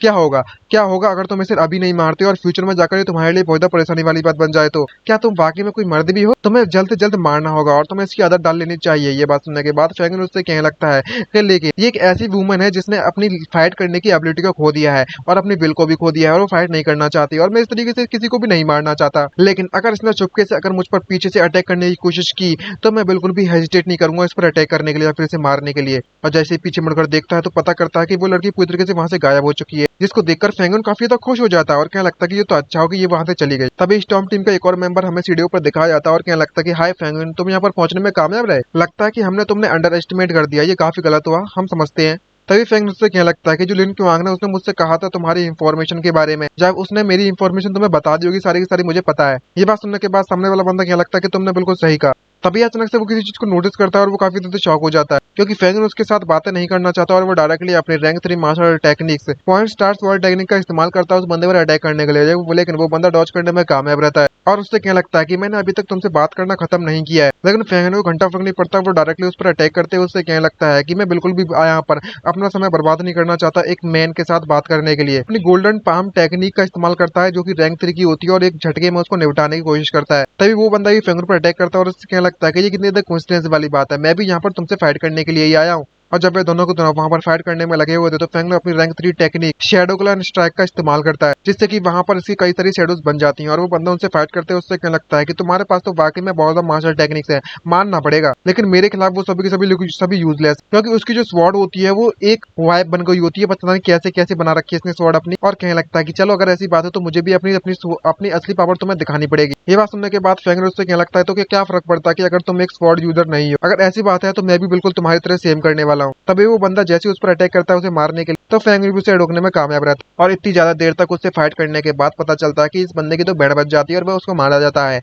और फेंग भी काफी ज्यादा थक चुका होता है, इसलिए वहीं पर लेट जाता है आराम करने के लिए। और मन में सोचते हुए क्या लगता है कि मेरा जो अपोनेंट था वो कितना ज्यादा ट्रबलसम था, यहाँ तक कि मेरे पास वुड और वाटर एट्रीब्यूट का टैलेंट मौजूद है, लेकिन मैं इस तरीके की स्टैंडर्ड की जो फाइट्स हैं वो इस तरीके से नहीं कर सकता बैक टू बैक। और तो और मुझे स्ट्रॉन्गर बनना होगा उस बॉस को हराने के लिए। अभी तो बॉस भी मेरा इंतजार कर रहा है फाइट करने के लिए। क्या मुझे इस मिशन पर गिव अप कर देना चाहिए और भाग जाना चाहिए यहाँ से पहले? यहाँ पर उनका बॉस वहाँ पर खाते खाते इंतजार करते हुए कह रहा होता है कि इस बंदे को यहाँ पर पहुंचने में इतना ज्यादा टाइम क्यों लग रहा है? क्या जो जुआन फेंग है वो ऑलरेडी मारा जा चुका है? लगता है कि मुझे फिर से अंडरलिंग्स को रिक्रूट करने की जरूरत पड़ेगी। कितना ज्यादा ट्रमसम वाली बात है ये। और जैसे वो अपने वेपन को उठाने की कोशिश करता है तो पीछे से फेंग आता है, उससे क्या लगता है कि चलो मैं तुम्हारी मदद करता हूँ तुम्हारी इस परेशानी को सॉल्व करने के लिए। एक बार तुम यहाँ पर मारे जाओगे तो यहाँ पर तुम्हारे लिए कुछ भी ट्रमसम जैसा कुछ भी नहीं बचेगा परेशान करने के लिए। और फेंगन चुपके से उसके पीछे आ जाता है, बिल्कुल भी उस बंदे को उस बॉस को पता भी नहीं रहता, इसका अंदाजा भी नहीं होता। उसके पसीने छूट जाते हैं शौक के मारे। और फेंगन अपनी स्टील टेक्निक यानी कि इनविजिबल टेक्निक का इस्तेमाल करके डार्क एट्रीब्यूट का इस बॉस को मारने में कामयाब रहता है। इसको देखने के बाद मन में सोचते हुए क्या लगता है फेंगन, अगर मैं इस तरीके से डार्क एट्रीब्यूट इस्तेमाल करना अगर इतना ज्यादा आसान था, अगर मैं इस चीज को मैं पहले ही कर लेता तो शायद मुझे इतना ज्यादा समय बर्बाद नहीं करना पड़ता और ना ही इतनी ज्यादा एनर्जी बर्बाद करनी पड़ती जो नीचे मुझ पर अटैक करने के लिए रेडी थे उनके लिए। तभी अचानक से उसे किसी के आने की वहां पर महसूस होती है आवाज, मतलब पता चलता है कोई आ चुका है, जिसको देखकर वो काफी ज्यादा सकरात हो जाता है और मन में सोचते हुए क्या लगता है कि शिट ये वुमन यहाँ पर वापस आ चुकी है, मेरे पास तो बिल्कुल भी एनर्जी नहीं बची हुई है इस लड़की से फाइट करने के लिए। मुझे वाकई में मिस मिलर की बातों के बारे में सुन लेना चाहिए था, इसे मार देना चाहिए था। लेकिन वो लड़की अपने हाथों को ऊपर करती है और उससे क्या लगता है कि मैं यहाँ पर तुमसे फाइट करने के लिए बिल्कुल भी नहीं आई हूँ, बल्कि मैं जो तुमने मुझे जान बचती थी उसके बदले में रिपे करने के लिए आई हूँ। इसको देखने के बाद वो मन में सोचते हुए फेंगन क्या लगता है कि अगर ऐसी बात तो मैं फ्लो के साथ चलना चाहूंगा, देखता हूँ कि आखिर ये क्या करना चाहती है। और फेंगन उससे पूछ लगता है कि तुम मुझे बताओ कि तुम किस तरीके से रिपे करोगी। तभी वो शर्माते हुए कुछ कहने की उससे कोशिश करने लगती है, तो फेंगन मन में सोचते घबराने लगता है और उससे क्या लगता है कि शिट जो जिस तरीके की जो लड़की एक्सप्रेशन दिखाने में लगी हुई है इस तरीके के एक्सप्रेशन मत दिखाओ, क्योंकि हमारे जो व्यूअर्स हैं वो मिसअंडरस्टैंडिंग कर लेंगे भाई, गलत फहमी पाल लेंगे कि ये कुछ और करना चाहती है। यहाँ पर वो डायरेक्टली उससे कहने लगता है कि मैं तुम्हें बता सकती हूँ कि जो स्टॉर्म टीम के जितना भी खजाना है जितना भी पैसा है वो लोग कहाँ छुपा कर रखे हुए हैं, लेकिन प्लीज मैं तुमसे रिक्वेस्ट करती हूँ कि तुम यहाँ पर किसी को भी मेरे बारे में मत बताना कि मैं यहाँ पर अभी भी जिंदा हूँ। ये बात सुनने के बाद फेंगन उससे क्या लगता है कि ये तो मेरे लिए काफी ज्यादा आसान है, यहाँ तक कि मुझे तुम्हारे नेम के बारे में भी नहीं पता, लेकिन अगर लिन फैमिली के पास इंफॉर्मेशन या फिर डिटेल्स होगी तुम्हारे बारे में, अगर उन्हें तुम्हारी कॉप्स या फिर तुम्हारी डेड बॉडी नहीं मिली तो मैं क्या करूँ। ये बात सुनने के बाद वो उससे कहने लगती है कि उन्हें सिर्फ और सिर्फ मेरे निकनेम के बारे में पता है, लिन क्वांग को छोड़कर जो भी इसने भी मेरे को अभी तक देखा है वो सारे के सारे लोग ऑलरेडी मारे जा चुके हैं। और अगले ही पल हमें उस रूम के बारे में दिखाया जाता है जहाँ पर उसका खजाना रखा हुआ है और उसके हैंड प्रिंट का इस्तेमाल करके वहाँ के बॉस का उस खजाने के दरवाजे को खोल लिया जाता है, जहाँ पर वो बताती है कि इस कार्ड के अंदर इस टीम के द्वारा जितना भी खजाना कलेक्ट किया गया था वो सब इसके अंदर है और किसी भी रैंक 3 बेस और उसके ज्यादा अबव वाला बेस पे इसका इस्तेमाल किया जा सकता है अपने अकाउंट में इतना भी पैसा है उसको ट्रांसफर करने के लिए, और तुम्हें उसके बाद ट्रैक नहीं किया जाएगा। लेकिन स्टॉर्म बेस की स्टॉर्म टीम की सबसे ज्यादा मोस्ट वैल्यूएबल चीज कुछ और नहीं बल्कि में इस बॉक्स में मौजूद है। इसको देखने के बाद वो काफी ज्यादा सरप्राइज हो जाता है और एक रेड स्टोन निकलता है उसमें से, उसको पकड़कर कहने लगता है कि ये तो हाई ग्रेड का युआन एनर्जी स्टोन है जिसे सिर्फ और सिर्फ रैंक 2 या फिर उससे हायर वाले बेस पर खरीदा जा सकता है, वो भी हाई प्राइस में। मेरी तो बिल्कुल भी औकात नहीं है इसे खरीदने की। ऐसा सब कलेक्ट करने के बाद सामान वो बाहर निकलता है और वहाँ पर जितने भी लोग बेहोश पड़े होते हैं उन सभी को होश में लाता है और बायतियान उस लिन क्वान को बुरी तरीके से पीट रहा होता है और ब्लैत मारते मारते, और उससे क्या लगता है कि ये शिट ये सब तुम्हारे कारण हुआ है, मैं ऑलमोस्ट तुम्हारे कारण मर चुका था। तभी फेंगन उसे शांत कराता है, उससे क्या लगता है कि बहुत हो गया, अगर तुम इस तरीके से मारते रहोगे तो ये बंदा तुरंत मारा जाएगा। तभी सभी के सभी लोग अंदर चेक करने लगते हैं, जिसको देखकर वो काफी ज्यादा सरप्राइज हो जाता है और क्या लगता है कि ब्रदर फेंग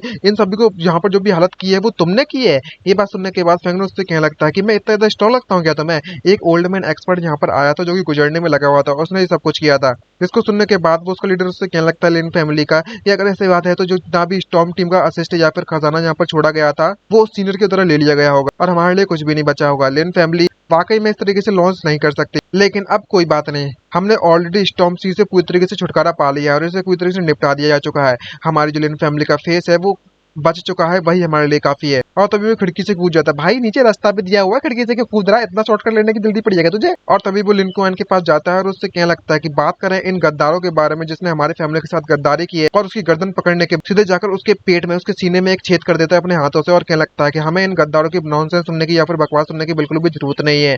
और आखिरी बंदा जिसने उस लड़की का चेहरा देखा था वो बंदा जिंदा नहीं बचता। और अगले ही पहल बायतियान और फेंगिन वापस से अपनी एकेडमी में पहुंच जाते हैं, जहां पर बायतियान उससे क्या लगता है कि ब्रदर यून हमें जो मिशन किया था उसको कंप्लीट करने के बदले में हमें 50,000 पॉइंट्स मिले हैं, यानी कि 50,000। लेकिन जो स्पेशल रिवॉर्ड लिन फैमिली के द्वारा प्रॉमिस किया गया था, मैं उम्मीद करता हूँ कि वे अपने शब्दों से पीछे नहीं हटेंगे और हमें रिवॉर्ड जरूर देंगे। तभी फेंगर्स की ये बात सुनते हैं उससे क्या लगता है कि मुझे ही लगता है कि यहाँ पर कुछ ऐसा होने वाला है, क्योंकि जो लिन फैमिली है उन्होंने स्टॉर्म टीम को खुद से एलिमिनेट नहीं किया था, और जो रिवॉर्ड वो देंगे वो हमारा माउथ सेटअप करने के लिए देंगे। तभी वो कहने लगता है कि मुझे पता है, समझ में आ चुका है बट लेकिन फिर भी मैं ये बात समझ सकता हूँ कि उन सभी को मारने वाला बंदा कोई और नहीं स्टॉर्म टीम के मेंबर्स को, बल्कि मैं तुम ही हो। मैंने बिल्कुल सही कहा। ये बात सुनने के बाद वो कहने लगता है कि एक बात का ख्याल रखना कि तुम्हें कुछ भी कहने से पहले केयरफुल रहना चाहिए। मैं काफी तो पुअर हूँ, मैं कभी भी तुम्हारा माउथ पैसा देकर शांत नहीं करवा सकता। ये बात सुनने के बाद वो भाई इतना हंसने लगता है, उससे क्या लगता है कि ब्रदर जीवन तुम तो वाकई में बहुत ज्यादा फनी हो। तभी फेंगन उसको मन में सोचते हुए क्या लगता है अपने सर को पटकते हुए, मुझे पता था ये बंदा एक नंबर का बेवकूफ है, क्योंकि इसका इरादा सिर्फ इसे धमकाने का था कि अगर इसने अपना मुंह खोल दिया तो बिल्कुल भी अच्छा नहीं होगा इसके लिए,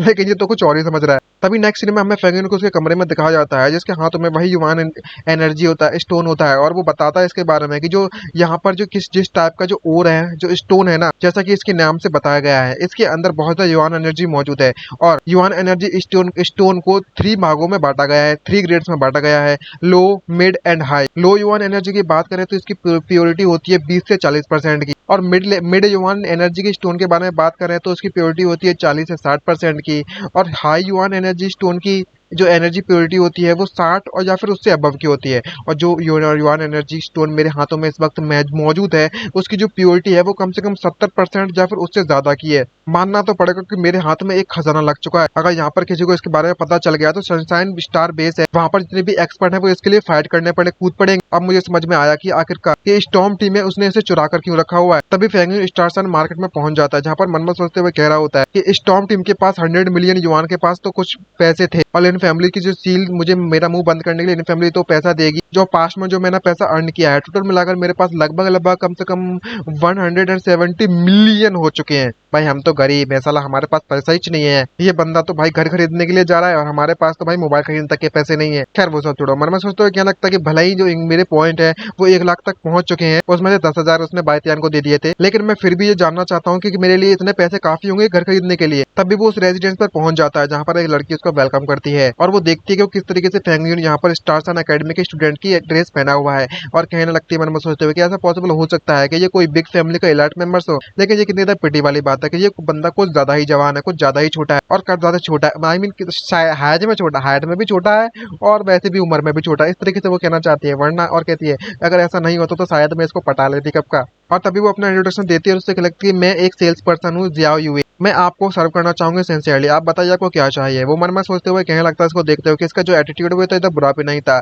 मैं यहाँ पर स्कूल यूनिफॉर्म में आया था जानबूझ कर, ताकि यहाँ पर आसपास के जितने भी लोग हैं वो मुझ पर लॉकडाउन ना कर, और इतने ज्यादा शौक भी नहीं हो जाएंगे जब मेरी जेब से इतना ज्यादा पैसा निकलेगा तो। तभी फेंगन उससे पूछ लगता है कि तुम मुझे बता सकते हो कि एक मैंजन खरीदने के लिए कितना पैसा लगेगा। तभी वो लड़की उससे बताने लगती है कि नॉर्मल कंडीशन में देखा जाए तो उसका कम से कम 500 से 600 मिलियन यानी कि 500 से 600 मिलियन तक तो लग ही जाता है। अगर तुम्हें सेट की जरूरत है जहाँ पर मार्शल आर्ट अरेना वगैरह भी हो और बाकी की चीजें भी हो, तो वहाँ उसकी जो प्राइस है वो कम से कम 1000 मिलियन तक पहुंच जाती है। लेकिन करंटली ऐसा जो मेंशन है वो हमारे पास अवेलेबल नहीं है सेल के लिए। और मन में सोचते हुए क्या लगता है कि सिर्फ और सिर्फ इलाइट फैमिली के बारे में मेंशन नहीं करो, यहाँ तक कि जो पैट्रेज होते हैं वो भी इतनी ज्यादा आसानी से इतना ज्यादा पैसा नहीं लेकर आएंगे अपनी लवर के लिए किसी के मेंशन खरीदने के लिए। ये बात सुनने के बाद वो काफी ज्यादा शॉक हो जाता है फेंगन, और मन में सोचते हुए क्या लगता है कि शिट मैं तो इसको अफोर्ड भी नहीं कर सकता, मेरे पास तो इससे पैसे मौजूद भी नहीं है। अगर मैं आउटर वॉल में भी लेता हूँ तो इसकी प्राइस बिल्कुल भी डिक्रीज नहीं होने वाली। नहीं मैं ऐसा नहीं कर सकता, मैं यहाँ पर अपनी बेइज्जती होती भी नहीं देख सकता, मुझे फ्लेक्स करते रहना चाहिए, मैं अपनी बेइज्जती नहीं करवाने वाला, नहीं तो ये बहुत ज्यादा शर्मिंदगी वाली बात होगी मेरे लिए। और वो उससे कहता है कि अगर ऐसी बात हो तो ठीक है, मैं इस बात का ख्याल रखूंगा, अगर तुम्हारे पास जो मैंने रिक्वायरमेंट बताई उसके हिसाब से कोई मेंशन आता है तो तुम मुझे इन्फॉर्मेशन दे सकती हो। ये बात सुनने के बाद वो लड़की उससे क्या लगता है कि अगर ऐसी बात है तो तुम अपनी कॉन्टेक्ट इन्फॉर्मेशन यहाँ पर छोड़कर जा सकते हो।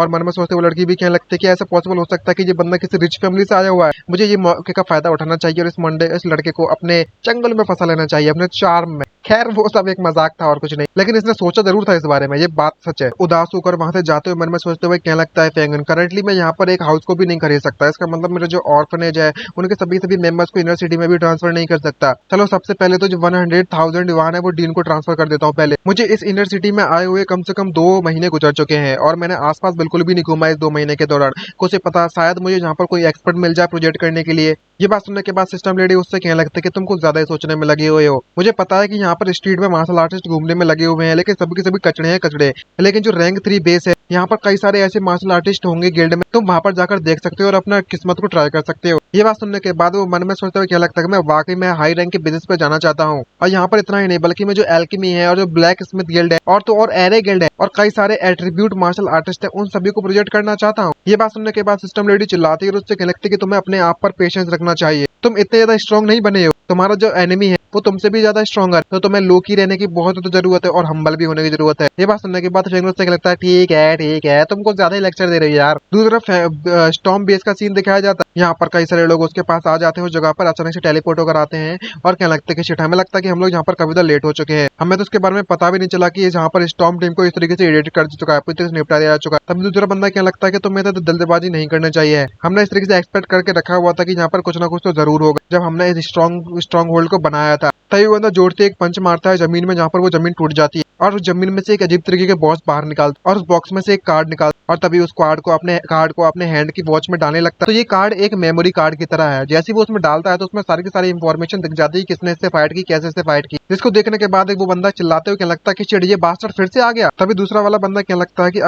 अब समय आ चुका है, अब हम इसे अपने टीम में ज्वाइन करने के लिए इसे इन्वाइट कर सकते हैं। मुझे पता नहीं था कि थर्ड रेट बेस में इस तरह की क्वालिटी भी मौजूद होगी, ये काफी अच्छा है, हमें इतना जल्दबाजी करने की जरूरत नहीं है, सबसे पहले तो हम इसे ऑब्जर्व करेंगे, अब ये काफी जल्दबाजी हो जाएगी अगर हम इसे अभी इन्वाइट कर लेंगे तो। तभी नेक्स्ट सीन में फैंगिनो stars and base martial artist guild पर पहुंच जाता है, वहां पर देखने के लिए कुछ मिल जाए अच्छा सा, जिसको देखकर वो काफी खुश होता है और कहने लगता है कि अच्छा तो ये है मार्शल आर्टिस्ट गिल्ड। यहाँ पर आने के बाद मुझे कुछ एडवेंचर जैसी फीलिंग आने में लगी हुई है। मैं उम्मीद करता हूँ कि यहाँ पर जो गिल्ड है वो मुझे यहाँ पर इंश्योरेंस लेने में मेरी मदद कर सकता है क्या। जहाँ पर जो अकेडमी के स्टूडेंट की जो ड्रेस देखते हैं आसपास के लोग, तो उससे आसपास बात करते हुए कहने लगते हैं कि अकेडमी में इतने ज्यादा रिसोर्सेज मौजूद हैं, तो ये बंदा यहाँ पर क्या करने में लगा हुआ है। दूसरी तरफ हमारा एमसी इधर उधर घूरने में लगा हुआ होता है, घूर घूर कर देख रहा होता है कि आखिरकार कहाँ है कोई अच्छा सा और स्ट्रॉन्ग मार्शल आर्टिस्ट दिख जाए मुझे। जब इस तरीके से हरकतें करते हुए देखता है तो वो बंदा क्या लगता है कि ये यहाँ पर फ्लेक्स करने के लिए आया है क्या, कि ये मार्शल आर्टिस्ट अकेडमी का स्टूडेंट है और हमें जलाने के लिए आया हुआ हो। ये सुनने के बाद जब उसकी नजर जाती है तो यहाँ पर सिर्फ और सिर्फ इंटरमीडिएट मार्शल आर्टिस्ट रैंक के होते हैं, जिसको देखकर वो क्या लगता है मैं इस बंदे को बिल्कुल भी नहीं करना चाहता, इसका नाम देखने के बाद तो मेरा मन भी नहीं हो रहा।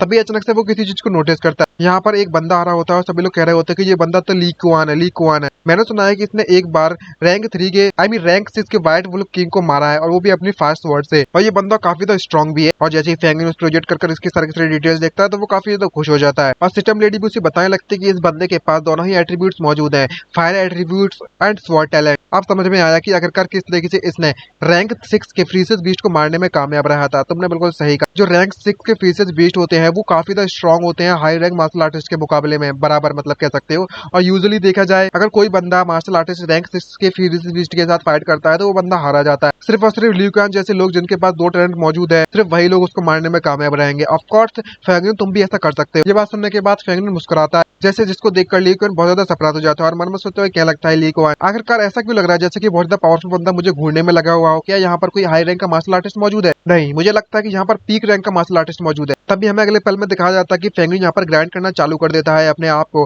और पहली बार उसे हराने के बाद, उस लिu कॉन की प्रोजेक्शन को हराने के बाद उसे लो ग्रेड का एक्सीलेंट स्टार स्वॉर्ड मिल जाती है, जिसको देखकर वो काफी ज्यादा खुश हो जाता है और कहने लगता है कि मैं वाकई में अपनी स्वॉर्ड को चेंज करना चाहता था, अब मुझे अपने इतना ज्यादा पैसा बर्बाद करने की बिल्कुल भी जरूरत नहीं है। तभी सिस्टम लेडी उसे बताने लगती है कि इस स्वॉर्ड को एनर्जी मिनरल्स का इस्तेमाल कर फॉर्ज किया गया है, बनाया गया है, स्टार क्रिस्टल का इस्तेमाल कर, और इसकी जो वैल्यू होगी वो कम से कम मिलियन के बराबर होगी, जिसको देखकर वो काफी तो खुश हो जाता है और कहने लगता है कि अगर ऐसी बात है तो चलो हम लोग कंटिन्यू करते हैं कल्टीवेट करना और ग्राइंड करते हैं सेम टाइम पर। और इस तरीके से 10 दिन गुजर जाते हैं और उसके जो पॉइंट्स है वो ऑलमोस्ट खत्म हो जाते हैं, जिसको देखकर वो काफी रोना चालू करने लगता है और मन में सोचते हुए उसको देखकर कहने लगता है कि मैं सिर्फ और सिर्फ लो रैंक फायर एट्रीब्यूट हासिल करने में कामयाब रहा और मेरा जो कल्टीवेशन रैंक है वो बिल्कुल भी हाई रैंक मार्शल आर्टिस्ट पर नहीं पहुंची है। तभी सिस्टम मुझे शांत कराते उससे लगता है कि तुम्हें ज्यादा स्टेकिंग होने की बिल्कुल भी जरूरत नहीं है, तुमने ऑलरेडी ग्राइंड कर रखा है और तो और rank 3 technique point star sword technique भी तुम्हें मिल चुकी है, और इतनी ज्यादा 2 इंटरमीडिएट स्वॉर्ड टैलेंट के साथ तुम्हारी जो पावर है वो इजिली किसी को भी डराने में कामयाब रह सकती है। इतनी ज्यादा प्रैक्टिस करने के बाद फैंगिनो फाइनली बाहर निकलता है और मन में सोचता है क्या लगता है कि मुझे नहीं पता कि आखिरकार ये जो टेक्निक है जो मैंने सीखी है वो कितनी ज्यादा पावरफुल है। चलो एक मिशन चुनते हैं और उस मिशन को टेस्ट करने के लिए इस्तेमाल करते हैं। तब वो मिशन चुनता है जहाँ पर उसे रैंक 6 का सेबर टूथ टाइगर को मारना होगा, जो कि नाइट स्नो फॉरेस्ट में घूमने में लगा हुआ है। ये ब्लैक रैंक का मिशन है, जिसको देखने के बाद वो कहने लगता है कि इस बार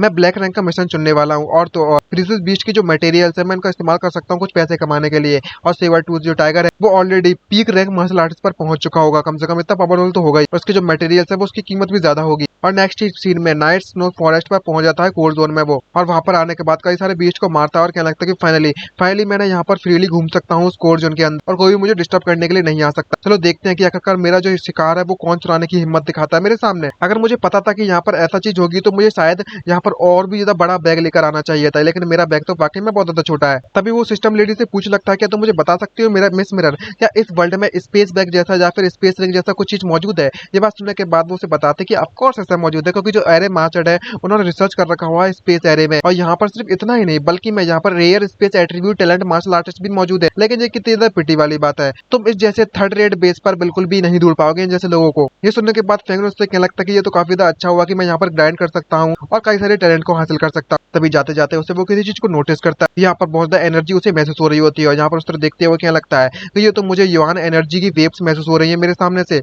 और वो चुप चुप कर अंदर की तरफ जाने लगता है और देखने लगता है, और क्या लगता है कि यहाँ पर लार्ज स्केल फाइट चल रही है लगता है। चलो जाकर देखते हैं और पता करते हैं, मे भी शायद मुझे वहां पर बहुत ज्यादा अच्छी लूट मिल जाए तो। और तभी भी टॉप के ऊपर कई सारे लोगों को फाइट करते हुए देख रहा होता है, जहाँ पर आपस में कई सारे मार्शल आर्टिस्ट फाइट कर रहे होते हैं। इसको देखकर कहने लगता है कि ये जगह कितनी ज्यादा लवली है, पूरा का पूरा इलाका ट्री से घिरा हुआ है। और इतनी ज्यादा बैटल भयानक बैटल होने के कारण वो ट्रीज भी ऐसे कट रहे हैं जैसे मक्खन माफे। और सिर्फ एक बंदा बचेगा इतना फाइट करने के बाद। एक ट्री को छोड़कर सारे के सारे ट्री काटे जा चुके हैं, और उसी ट्री पर एक फ्रूट लटका हुआ होता है। उस फ्रूट को देखने के बाद कहने लगता है कि मुझे लगता है कि यहाँ पर मार्शल आर्टिस्ट फाइट करने में लगे हुए हैं, वो इस पेड़ के फ्रूट को हासिल करने के लिए फाइट करने में लगे होंगे। ये कोई ट्रेजर होगा, मैं ये कह सकता हूँ देखकर। इसको देखने के बाद सिस्टम उसे बताते हैं, उससे क्या लगता है कि ये जो फ्रूट है उसे एग्लोग्रामेशन फ्रूट कहा जाता है। अगर तुम इसे खा लेते हो तो इसकी जो फिजिकल कैपेबिलिटीज है तुम्हारी बॉडी की वो काफी ज्यादा बढ़ जाएंगी। अगर तुम सिर्फ एक फ्रूट खा लेते हो अपनी लाइफ में तो इसका इस्तेमाल कर तुम्हारी जो गॉड टैलेंट टेक्निक है वो कंप्लीट स्टेज पर पहुंच जाएगी। ये बात सुनने के बाद फेंगन की आंखों में कहीं चमक आ जाती है और वो काफी ज्यादा खुश हो जाता है और क्या लगता है कि ये तो वाकई बहुत ज्यादा अच्छी चीज है। अगर ऐसी बात है ये चीज तो मेरी हुई। तभी सिस्टम लेडी उसे बताने लगता है कि यहाँ पर कई सारे ऐसे 100 ऑफ मार्शल आर्टिस्ट रिस्किंग अपनी लाइफ को रिस्क करने में लगे उसे हासिल करने के लिए, यहाँ तक कि पीक रैंक के मार्शल आर्टिस्ट भी मौजूद है। ये इतना ज्यादा आसान नहीं होने वाला, तुम्हें यहाँ से चुराने में कामयाब रहोगे। ये बात सुनने के बाद फेंगन उससे क्या लगता है कि तुम ये बात भूल चुके हो कि मेरे पास डार्क एट्रीब्यूट टैलेंट भी मौजूद है। सबसे पहले तो वो अपने चेहरे को छुपा लेता है और कहने लगता है कि मेरे लिए असैसिन होना या फिर एक थीफ होना यानी कि चोर होना बिल्कुल सेम ही है। चलो इन केस इस मास्क को पहन लेते हैं ताकि मैं अपने चेहरे को छुपा सकूं। तभी जब सभी लोग फाइट कर रहे होते हैं तभी उनके बीच में आ जाता है फेंगन अपनी इनविजिबल टेक्निक के साथ, और सभी के अटैक्स को डॉज करते करते आगे की तरफ बढ़ने लगता है। जब दूसरा बंदा किसी तीसरे बंदे पर अटैक कर रहा होता है तो फेंगन भी अटैक करने में मतलब डॉज करने में कामयाब रहता है और उससे माफी मांगता है और कहता है कि ब्रदर मुझे माफ कर देना कि मैं इस तरीके से तुम्हारा इस्तेमाल कर रहा हूँ। और तभी वो उस फ्रूट को पकड़ने में कामयाब रहता है और क्या लगता है कि अब समय आ चुका है कि ये फ्रूट मेरा है, और बिना किसी परेशानी के वो फ्रूट को भी पकड़ लेता है। लेकिन जैसे वो फ्रूट को पकड़ते तो आसपास का जितना भी माहौल है वो पूरी तरह से शांत पड़ जाता है और सभी के सभी लोग उसे घूरना चालू कर देते हैं, जिसको देखकर वो काफी ज्यादा घबरा जाता है और काफी ज्यादा शॉक भी हो जाता है। तभी सिस्टम लेडी चिल्लाती है और उससे क्या लगता है कि फेंगन अब तुम्हें यहाँ से भागना होगा। तभी फेंगन यहाँ पर प्लान बी का इस्तेमाल करता है और उस फ्रूट को थ्रू कर देता है किसी दूसरी डायरेक्शन में, और वह फ्रूट एक तीसरे बंदे के पास जाकर पहुंच जाता है, जिसको देखकर सभी के सभी लोग काफी ज्यादा शॉक हो जाते हैं और फिर उसी को घूरना चालू कर देते हैं और वो बंदा भी काफी शॉक होता है। और फेंगन सिस्टम लेडी से क्या लगता है कि तुम जल्दी से जाओ और इस बंदे को प्रोजेक्ट कर लो, लेकिन ये बात सिस्टम लेडी कुछ भी समझ में नहीं आ रही होती कि क्या चलने में लगा हुआ है। तभी एक बंदा आता है और उस बंदे के हाथ में एक जोरदार किक मारता है, जिसके कारण वो फ्रूट आसमान की तरफ उछल जाता है और सभी के सभी लोग उस फ्रूट को हासिल करने के लिए उसके पीछे भागने लगते हैं। तभी फेंगन सिस्टम लेडी से क्या लगता है कि नहीं उस बंदे को नहीं, तुम इस बंदे को प्रोजेक्ट करो। ये बात सुनने के बाद सिस्टम लेडी उससे पूछ लगता है कि आखिरकार मुझे इसे प्रोजेक्ट करने की जरूरत क्यों है। तभी पता चलता है कि जिसको उसने प्रोजेक्ट करने के लिए कहा था उस किसी और ने उस फ्रूट को पकड़ लिया है, वो भी अपनी रस्सी से पकड़ने के बाद कोई उस रस्सी को काट देता है। जहाँ पर फेंगन उससे क्या लगता है कि जो भी उस फ्रूट को पकड़ेगा तुम उसे प्रोजेक्ट करना होगा, फिर बाद में मैं ग्राइंड करने के बाद उस फ्रूट को हासिल कर सकता हूँ। ये बात सुनने के बाद वो काफी ज्यादा सरप्राइज हो जाती है और उससे क्या लगता है कि ये काफी ज्यादा लेट हो जाएगा जिससे पहले की मैं इसको प्रोजेक्ट करूंगी और वो फ्रूट डिस्ट्रॉय कर दिया जाएगा सबसे पहले तो इन लोगों से फाइट के कारण। जब ये बात फेंगन को पता चलती है तो वो काफी ज्यादा गुस्से में आ जाता है और मन में सोचते हुए क्या लगता है कि शिट, अब मुझे लगता है कि मुझे अब खुद ही जाकर अपनी पावर का इस्तेमाल कर इनसे फ्रूट छुड़ाना पड़ेगा। और तभी फुल फोर्स में वो उनकी तरफ बढ़ पड़ता है ताकि उन्हें अपनी पावर दिखा सके और एक झटके में वापस से उस फ्रूट को हासिल कर वहां से फिर से भागने लगता है। और जो लोग भी उसका पीछा कर रहे होते हैं उनको मारने के लिए वो अपनी rank 3 martial artist technique point star sword technique का इस्तेमाल करता है, जिससे कि आसपास के जितने भी लोग उसे मारने के लिए आ रहे होते हैं वो सभी के सभी लोग वहां पर मारे जाते हैं कि अटैक में। फेंगन उस फ्रूट को लेने में कामयाब रहता है और जब ऐसा करता है तो आसपास के जितने भी लोग उस फ्रूट को उसे छुड़ाने के लिए आते हैं तो सभी के सभी लोग वहां पर मारे जाते हैं और वह इस वक्त काफी ज्यादा डरावना भी दिख रहा होता है। और आसपास के जितने भी लोग होते हैं इसे देखकर कहने लगते हैं कि ये चीज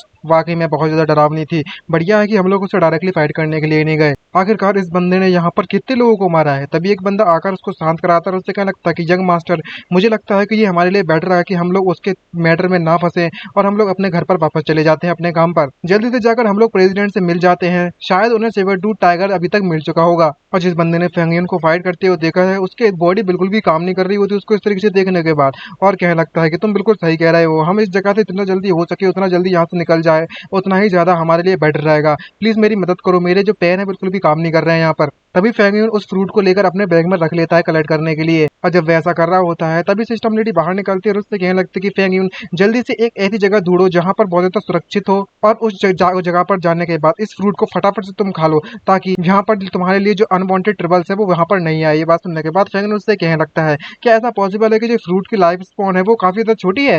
ये बात सुनने के बाद सिस्टम लेडी उससे कहने लगती है कि नहीं, ऐसी बात नहीं है, तो बकवास बंद करो और जल्दी से खा लो। लेकिन फेंग यून उसे तुरंत नहीं खाता और बैग में रखकर वहां से जाने लगता है और मन में सोचते कहने लगता है कि यहाँ पर किस बात की जल्दी पड़ी हुई है, इससे बढ़िया तो यहाँ सिटी में लौटने के बाद मैं इस फ्रूट को खाऊंगा, तभी बेटर रहेगा। दूसरी तरफ सिस्टम लेडी उस पर चिल्लाती उससे कहने में लगी हुई तो क्या तुम्हें इस बात का डर नहीं है कि कोई यहाँ पर तुमसे तुम्हारा जो फ्रूट चुराने के लिए वापस आ जाएगा। भले ही पता है, भले ही तुम इसे ऑक्शन करने के बारे में सोचो या फिर इसे बेचने के बारे में सोचो, लेकिन इसकी जो कीमत है वो बहुत ज्यादा है। ये बात सुनने के बाद फेंग यून उससे कहने लगता है कि मेरे जो 20 साल का गेमिंग एक्सपीरियंस है वो मुझे कह रहा है कि अगर मैं इसे अभी के अभी खा लूंगा तो ये बर्बादी होगी इस फ्रूट की, और कुछ नहीं। और अगले ही पल दिखाया जाता है एक मॉन्स्टर के साथ फाइट करते हुए फेंग यून को, जो कि इससे साइज के मुकाबले बहुत ज्यादा बड़ा मॉन्स्टर होता है, लेकिन उसे मारने में किसी तरीके से ये काफी ज्यादा काम कर जाता है। काफी पावरफुल हो चुका है फेंग यून पहले के मुकाबले में। और ये रैंक 5 का फ्रीसियस बीस्ट है, रेड लाइट स्नेक। और स्नेक को मारने के बाद मन में सोचते हुए कहने लगता है कि अब जबकि मेरे पास मेरी खुद की चीट्स मौजूद है तो मुझे इस बारे में सोचना चाहिए कि आखिरकार इसका किस तरीके से फायदा उठाया, जितना ज्यादा हो सके उतना ज्यादा फायदा कैसे उठाऊं इस चीट का। तभी अचानक से उसकी नजर किसी चीज पर जाती है और वह कोई और नहीं बल्कि मैं वही सेबर टूथ होता है जो मिशन लेकर वो यहाँ पर आया हुआ होता है। जिसको देखने के बाद फेंग यून काफी खुश हो जाता है और कहने लगता है मन में सोचते मैं तो इस सेबर टूथ के बारे में ऑलमोस्ट इस मिशन के बारे में तो भूल ही गया था, जो भी मैं कर रहा था देर से। जैसे ही वो सेबर टूथ जा रहा था तभी उसके पास कुछ लोगों को दिखाया जाता है, जिनमें से एक टकलू देखकर उसे कहने लगता है कि फाइनली मैंने इसको ढूंढ लिया है, अब सभी के सभी लोग इसे चारों तरफ से खेलो और तैयार हो जाओ इससे निपटने के लिए। दूसरा बंदा आता है, उससे कहने लगता है कि प्रेसिडेंट जो बीस्ट है वो काफी ज्यादा स्ट्रॉन्गर है, जो कि गिवन इन्फॉर्मेशन में जो दिया था उसके मुकाबले में तो बहुत ही ज्यादा पावरफुल है। आखिरकार हम लोग यंग मास्टर का इंतजार क्यों नहीं करते, अगर वह उनके और उनके मेंबर्स यहाँ पर आ जाते हैं तो हमारे जो चांसेस है इसे हराने के वो काफी ज्यादा है। ये बात सुनने के बाद वो टकलू भी कहने लगता है कि हाँ तुम्हारी बात में सही है। तभी पीछे से उसका यंग मास्टर वहां पर आ जाता है और कहने लगता है कि डैड मैं यहाँ पर आ चुका हूँ। यहाँ पर उसका डैड उससे कहने लगता है कि तुम बिल्कुल सही समय पर आए हो, हमें जो सेबर टूथ है वो यहाँ पर मिल चुका है, अब जल्दी से हम लोग चारों तरफ से इसे घेर लेते हैं और उसे मार देते हैं। और वो यंग मास्टर भी उससे फाइट करने के लिए रेडी हो जाता है। दूसरी तरफ इस यंग मास्टर की हालत बहुत ज्यादा पतली हो गई होती है। तभी उनमें से एक बॉडीगार्ड उससे पूछने लगता है कि यंग मास्टर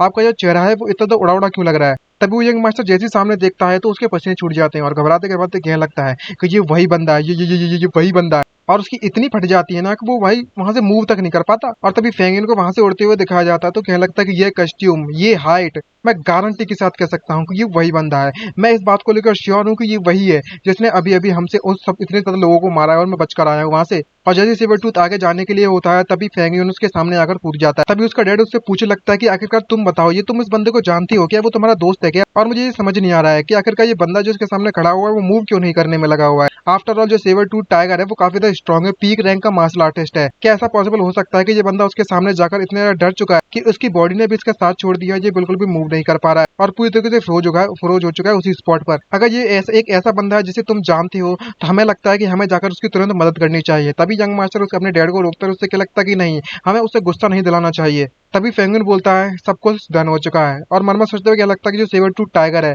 तुम तो वाकई में बहुत ज्यादा किस्मत वाली हो कि तुम मेरे रास्ते में मिल गए, क्योंकि मैंने जो ली क्यून की स्वॉर्ड टैलेंट है मैंने उसको काफी समय से ग्राइंड करते हुए आने में लगा हुआ हूँ और आफ्टर मैंने इसको फ्यूज कर लिया है तो मेरा जो स्वॉर्ड टैलेंट है वो ऑलरेडी हाई रैंक पर पहुंच चुका है। और तुम्हें मैं सम्मान से मरने की, तुम्हें सम्मान वाली मौत देता हूँ और तुम्हें अपनी इस स्वॉर्ड टेक्निक को टेस्ट कर तुम्हें दिखाता हूँ कि आखिरकार ये कितनी ज्यादा पावरफुल है। और जब फेंग यून अपनी स्वॉर्ड का इस्तेमाल करता है तो आसपास के जितने भी लोग होते हैं, उस टकले की टीम मेंबर्स होते हैं, उनकी सभी की सभी स्वॉर्ड हिलने लगती है, जिसको देखकर वो क्या लगता है कि कितनी ज्यादा पावरफुल स्वॉर्ड वेल है इसकी। और तभी उन दोनों सेबर टूथ की और फेंग यून की वहां पर फाइट स्टार्ट हो जाती है। जब वो आपस में दोनों टकराते हैं तो सभी के सभी लोग काफी ज्यादा शॉक हो जाते हैं, क्योंकि उनका जो प्रेशर है वो उन सभी को पीछे की तरफ धकेल देता है।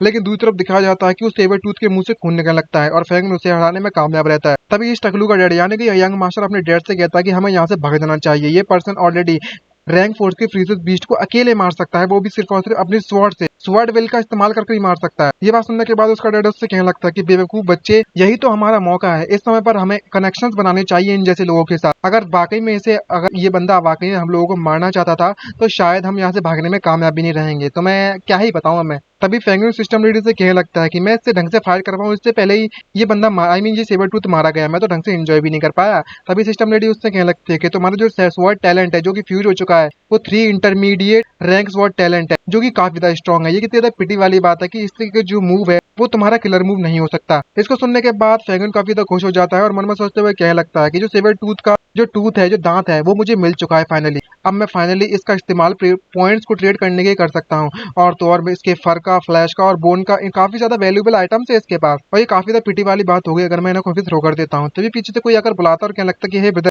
तुमसे मिलकर मुझे अच्छा लगा। तभी फेंगुइन पीछे मुड़कर देखता है और उससे कहने लगता है क्या जो सेबर टूथ यहाँ पर मर चुका है और तुम यहाँ पर अब फाइनली बाहर निकल रहे हो ताकि तुम इसे मेरे से चुरा सको। लेकिन घबराते हुए टकला कहने लगता है कि आखिरकार मैं तुम्हें क्या करके बुलाऊं, मैं गॉड स्वॉर्ड कंपनी का प्रेसिडेंट हूँ, कौन हुआ। ये बात सुनने के बाद फेंगुइन सरप्राइज हो जाता है और कहने लगता है वाकई में गॉड स्वॉर्ड कंपनी का, वह जो इक्विपमेंट बेचती है ये बात। और अपना इंट्रोडक्शन देते हुए कहने लगता है कि मेरा नाम फेंगयुन है और मैं स्टारसन एकेडमी का एक स्टूडेंट हूँ। तभी ये टकलू उससे कहने लगता है कि जैसा कि मैंने उम्मीद किया था, ये स्टूडेंट ही हो सकता है स्टारसन एकेडमी का। तुम्हारे पास वाकई में काफी ज्यादा अच्छे लुक्स हैं और तुम काफी ज्यादा डिग्निफाइड भी दिखते हो। अगर तुम्हारे पास फ्यूचर में कोई भी रिक्वायरमेंट हो या फिर किसी भी चीज की जरूरत हो तो मुझे बता सकते हो, तुम हमारी कंपनी में आ सकते हो, हम तुम्हें सेल कर सकते हैं इक्विपमेंट काफी ज्यादा ओरिजिनल प्राइस पर। लेकिन ये बात सुनने के बाद फेंगुइन उससे कहने लगता है कि मुझे इस इक्विपमेंट की बिल्कुल भी जरूरत नहीं है, लेकिन अगर तुम्हारे पास किसी तरीके के मटेरियल चाहिए क्राफ्टिंग करने के लिए, वेपन बनाने के लिए, तो मुझे सेबर टूथ के जितना भी मटेरियल है मैं तुम्हें बेच सकता हूँ, जो कि मुझे अभी भी मिले हैं। तुम इसके बारे में क्या सोचते हो। ये बात सुनने के बाद वो टकलू भी काफी ज्यादा शॉक हो जाता है और सारे के सारे आइटम्स बेचने के बाद उससे क्या लगता है कि मैं तुम्हें नेक्स्ट टाइम कॉन्टेक्ट करूंगा अगर मेरे पास कुछ भी सेल करने के लिए होगा तुम्हारे लिए तो। और जब इतना सब कुछ हो जाता है फटाक से इस टकलू के सामने, तो वो काफी ज्यादा शॉक हो जाता है और कहने लगता है कि मेरे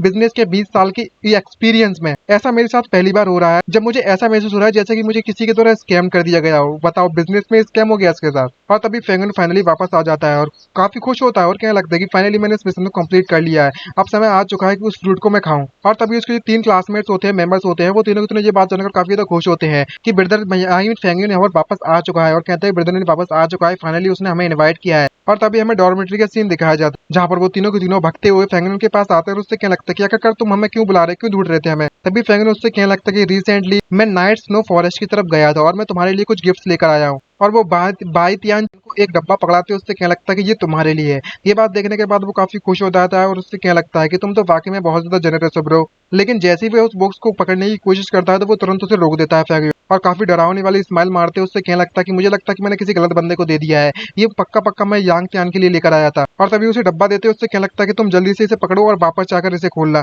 तो मैं इसे बिल्कुल भी खोना नहीं है। तभी वो बंदा इस बॉक्स को लेकर उसका धन्यवाद कहता है, लेकिन अगले ही पल वो वापस से उस बंदे से भी वो डब्बा ले लेता है और उससे कहने लगता है कि जरा 1 मिनट को, लगता है कि मैंने फिर से मिस्टेक कर दी है, ये डब्बा मैं माओ जून जुए के लिए लेकर आया था। तभी वो लड़की अपना हाथ बढ़ाते हुए उससे कहने लगती है कि आखिरकार मैं इस चीज के लिए मना कर दूं तो कैसा रहेगा। तभी फेंगुइन उससे क्या लगता है कि आखिरकार तुम इस तरीके से एक्टिंग क्यों करने में लगी हुई हो, क्या तुम मुझे फेस नहीं दोगे, मतलब मेरी इज्जत नहीं करोगी क्या, तुम इस डब्बे को तो पकड़ो। और इतना सब करने के बाद वो उससे भी डब्बा छुड़ा लेता है और उससे क्या लगता है कि मुझे लगता है कि मुझे तुम्हें इस तरीके से गिफ्ट नहीं देना चाहिए, बल्कि मैं इसके बदले में तुम्हें सभी को 10,000 पॉइंट्स देने के लिए तैयार हूँ। क्या इतना काफी होगा तुम्हारे लिए, अब तुम वापस जा सकते हो। और जब इतना सब कुछ तीनों के साथ हो जाता है तो उन्हें कुछ भी समझ नहीं आ रहा होता और कहने लगता है कि जो ब्रदर यून है वो वाकई में बहुत ज्यादा कंजूस है या फिर बहुत ज्यादा अच्छे बंदे हैं, समझ नहीं आ रहा जो हरकत की थी अभी से। तभी सिस्टम लेडी इसकी हरकतें देखने के बाद उससे कहने लगती है कि सबसे पहले तुमने उन्हें फ्रूट दिया, फिर उन लोगों को तुमने प्रोजेक्ट किया, अब क्या तुम वाकई में उनसे फ्रूट ग्राइंड करना चाहते हो, क्या तुम कॉपी करना चाहते हो आइटम्स को, यही तरीका है तुम्हारा। फेंगुइन के तो मुझे तो लाट पकड़ रही होती है, इतना ज्यादा ग्राइंड करने के बाद 3-3 फ्रूट आ जाएंगे अब इसके पास और खुद का मिला के 4 भी हो जाएंगे ना शायद। और इसको देखकर खुश होते हुए क्या लगता है कि मैंने एक फ्रूट को 4 में कन्वर्ट कर दिया। ये कितनी ज्यादा पिटी वाली बात है कि एक बंदे को मैं सिर्फ और सिर्फ एक ही बात प्रोजेक्ट कर सकता हूँ जिंदगी में। अगर मेरे पास 100 और इवन 1000 फॉलोवर्स होते ना मेरे खुद के, तो मुझे कोई फर्क नहीं पड़ता इन ट्रेजर से, मैं तो कई सारे जितना चाहता था मैं उतना खा सकता हूँ किसी भी खजाने ट्रेजर को। और तभी वो एक फ्रूट निकालता है और मन में सोचते बैठ जाता है, मन में सोचते क्या लगता है कि चलो सबसे पहले तो मैं 2 फ्रूट खा लेता हूँ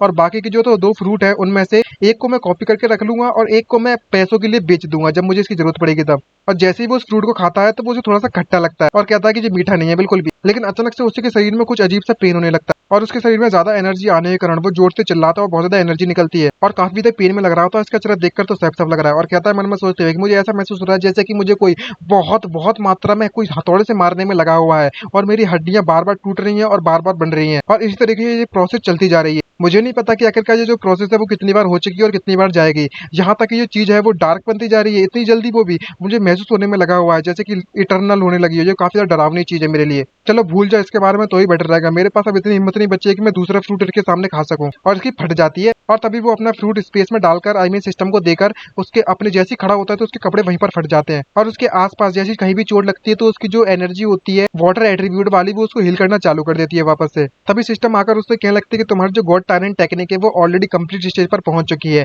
अब तुम्हारे पास 50,000 केजी तक की स्ट्रेंथ आ चुकी है, तुम ट्राई कर सकते हो। तभी फेंगनू ये बात जानकर काफी खुश होता है और उससे कहने लगता है कि अगर मैं वाकई में लोकी नहीं रहना चाहता था तो शायद मैं अभी तक का इस बहुत सारा पैसा कमा चुका होता और सारे के सारे रिकॉर्ड भी तोड़ चुका होता। इस तरीके से बिहेवियर देखने के बाद सिस्टम मुझसे कहने लगती है कि तुम्हें अपने कपड़ों को पहन लेना चाहिए, तुम कुछ शर्म वरम दिखाओ यार थोड़ी बहुत। और थोड़ा बहुत आराम करने के बाद फेंगुन बाहर की तरफ निकल पड़ता है और निकलते निकलते कह रहा होता है सोचते हुए कि मैं काफी ज्यादा आराम कर लिया है, मैंने सो लिया है, अब समय आ चुका है कि मैं सेंट टावर पर जाऊं, सेंट वन टावर पर जाकर थोड़ी बहुत कल्टीवेट कर लूं, प्रैक्टिस कर लूं। किसे पता कि शायद मैं वहां पर जाकर एक हाई रैंक का मार्शल आर्टिस्ट बन जाऊं। तो तभी कोई उसे बुलाने लगता है कि हे ब्रदर फ्रेंड। जिसको देखता है वो पीछे तो काफी सफेद हो जाता है और उस लड़की को देखकर क्या लगता है कि ये ऑलमोस्ट मार्शल आर्टिस्ट बनने वाली है। एक बार समझ नहीं आ रहा कि इसका जो चेहरा है वो अचानक से रेड क्यों हो चुका है, सिर्फ और सिर्फ थोड़ा सा स्टेप दौड़ने के बाद ही। क्या ये इतनी थक चुकी है, इसकी बॉडी कंडीशन इतनी खराब है। तभी वो लड़की फेंगयुन से कहने लगती है कि जो एनुअल रैंकिंग कॉन्फ्रेंस है वो स्टार्ट होने वाला है, क्या तुम इसमें ज्वाइन करने वाले हो? डेफिनेटली मैं उम्मीद करती हूँ कि तुम जरूर ज्वाइन करोगे। ये बात सुनने के बाद फेंगयुन से क्या लगता है कि भले ही मैंने इसके बारे में सुन रखा है पहले, लेकिन मैं काफी ज्यादा बिजी था। मैं ये जानना चाहता हूँ कि इसमें किसी तरह की कोई बेनिफिट है अगर मैं रैंकिंग में लिस्ट में आ जाता हूँ तो। ये बात सुनने के बाद वो लड़की उससे कहने लगती है कि तुम अगर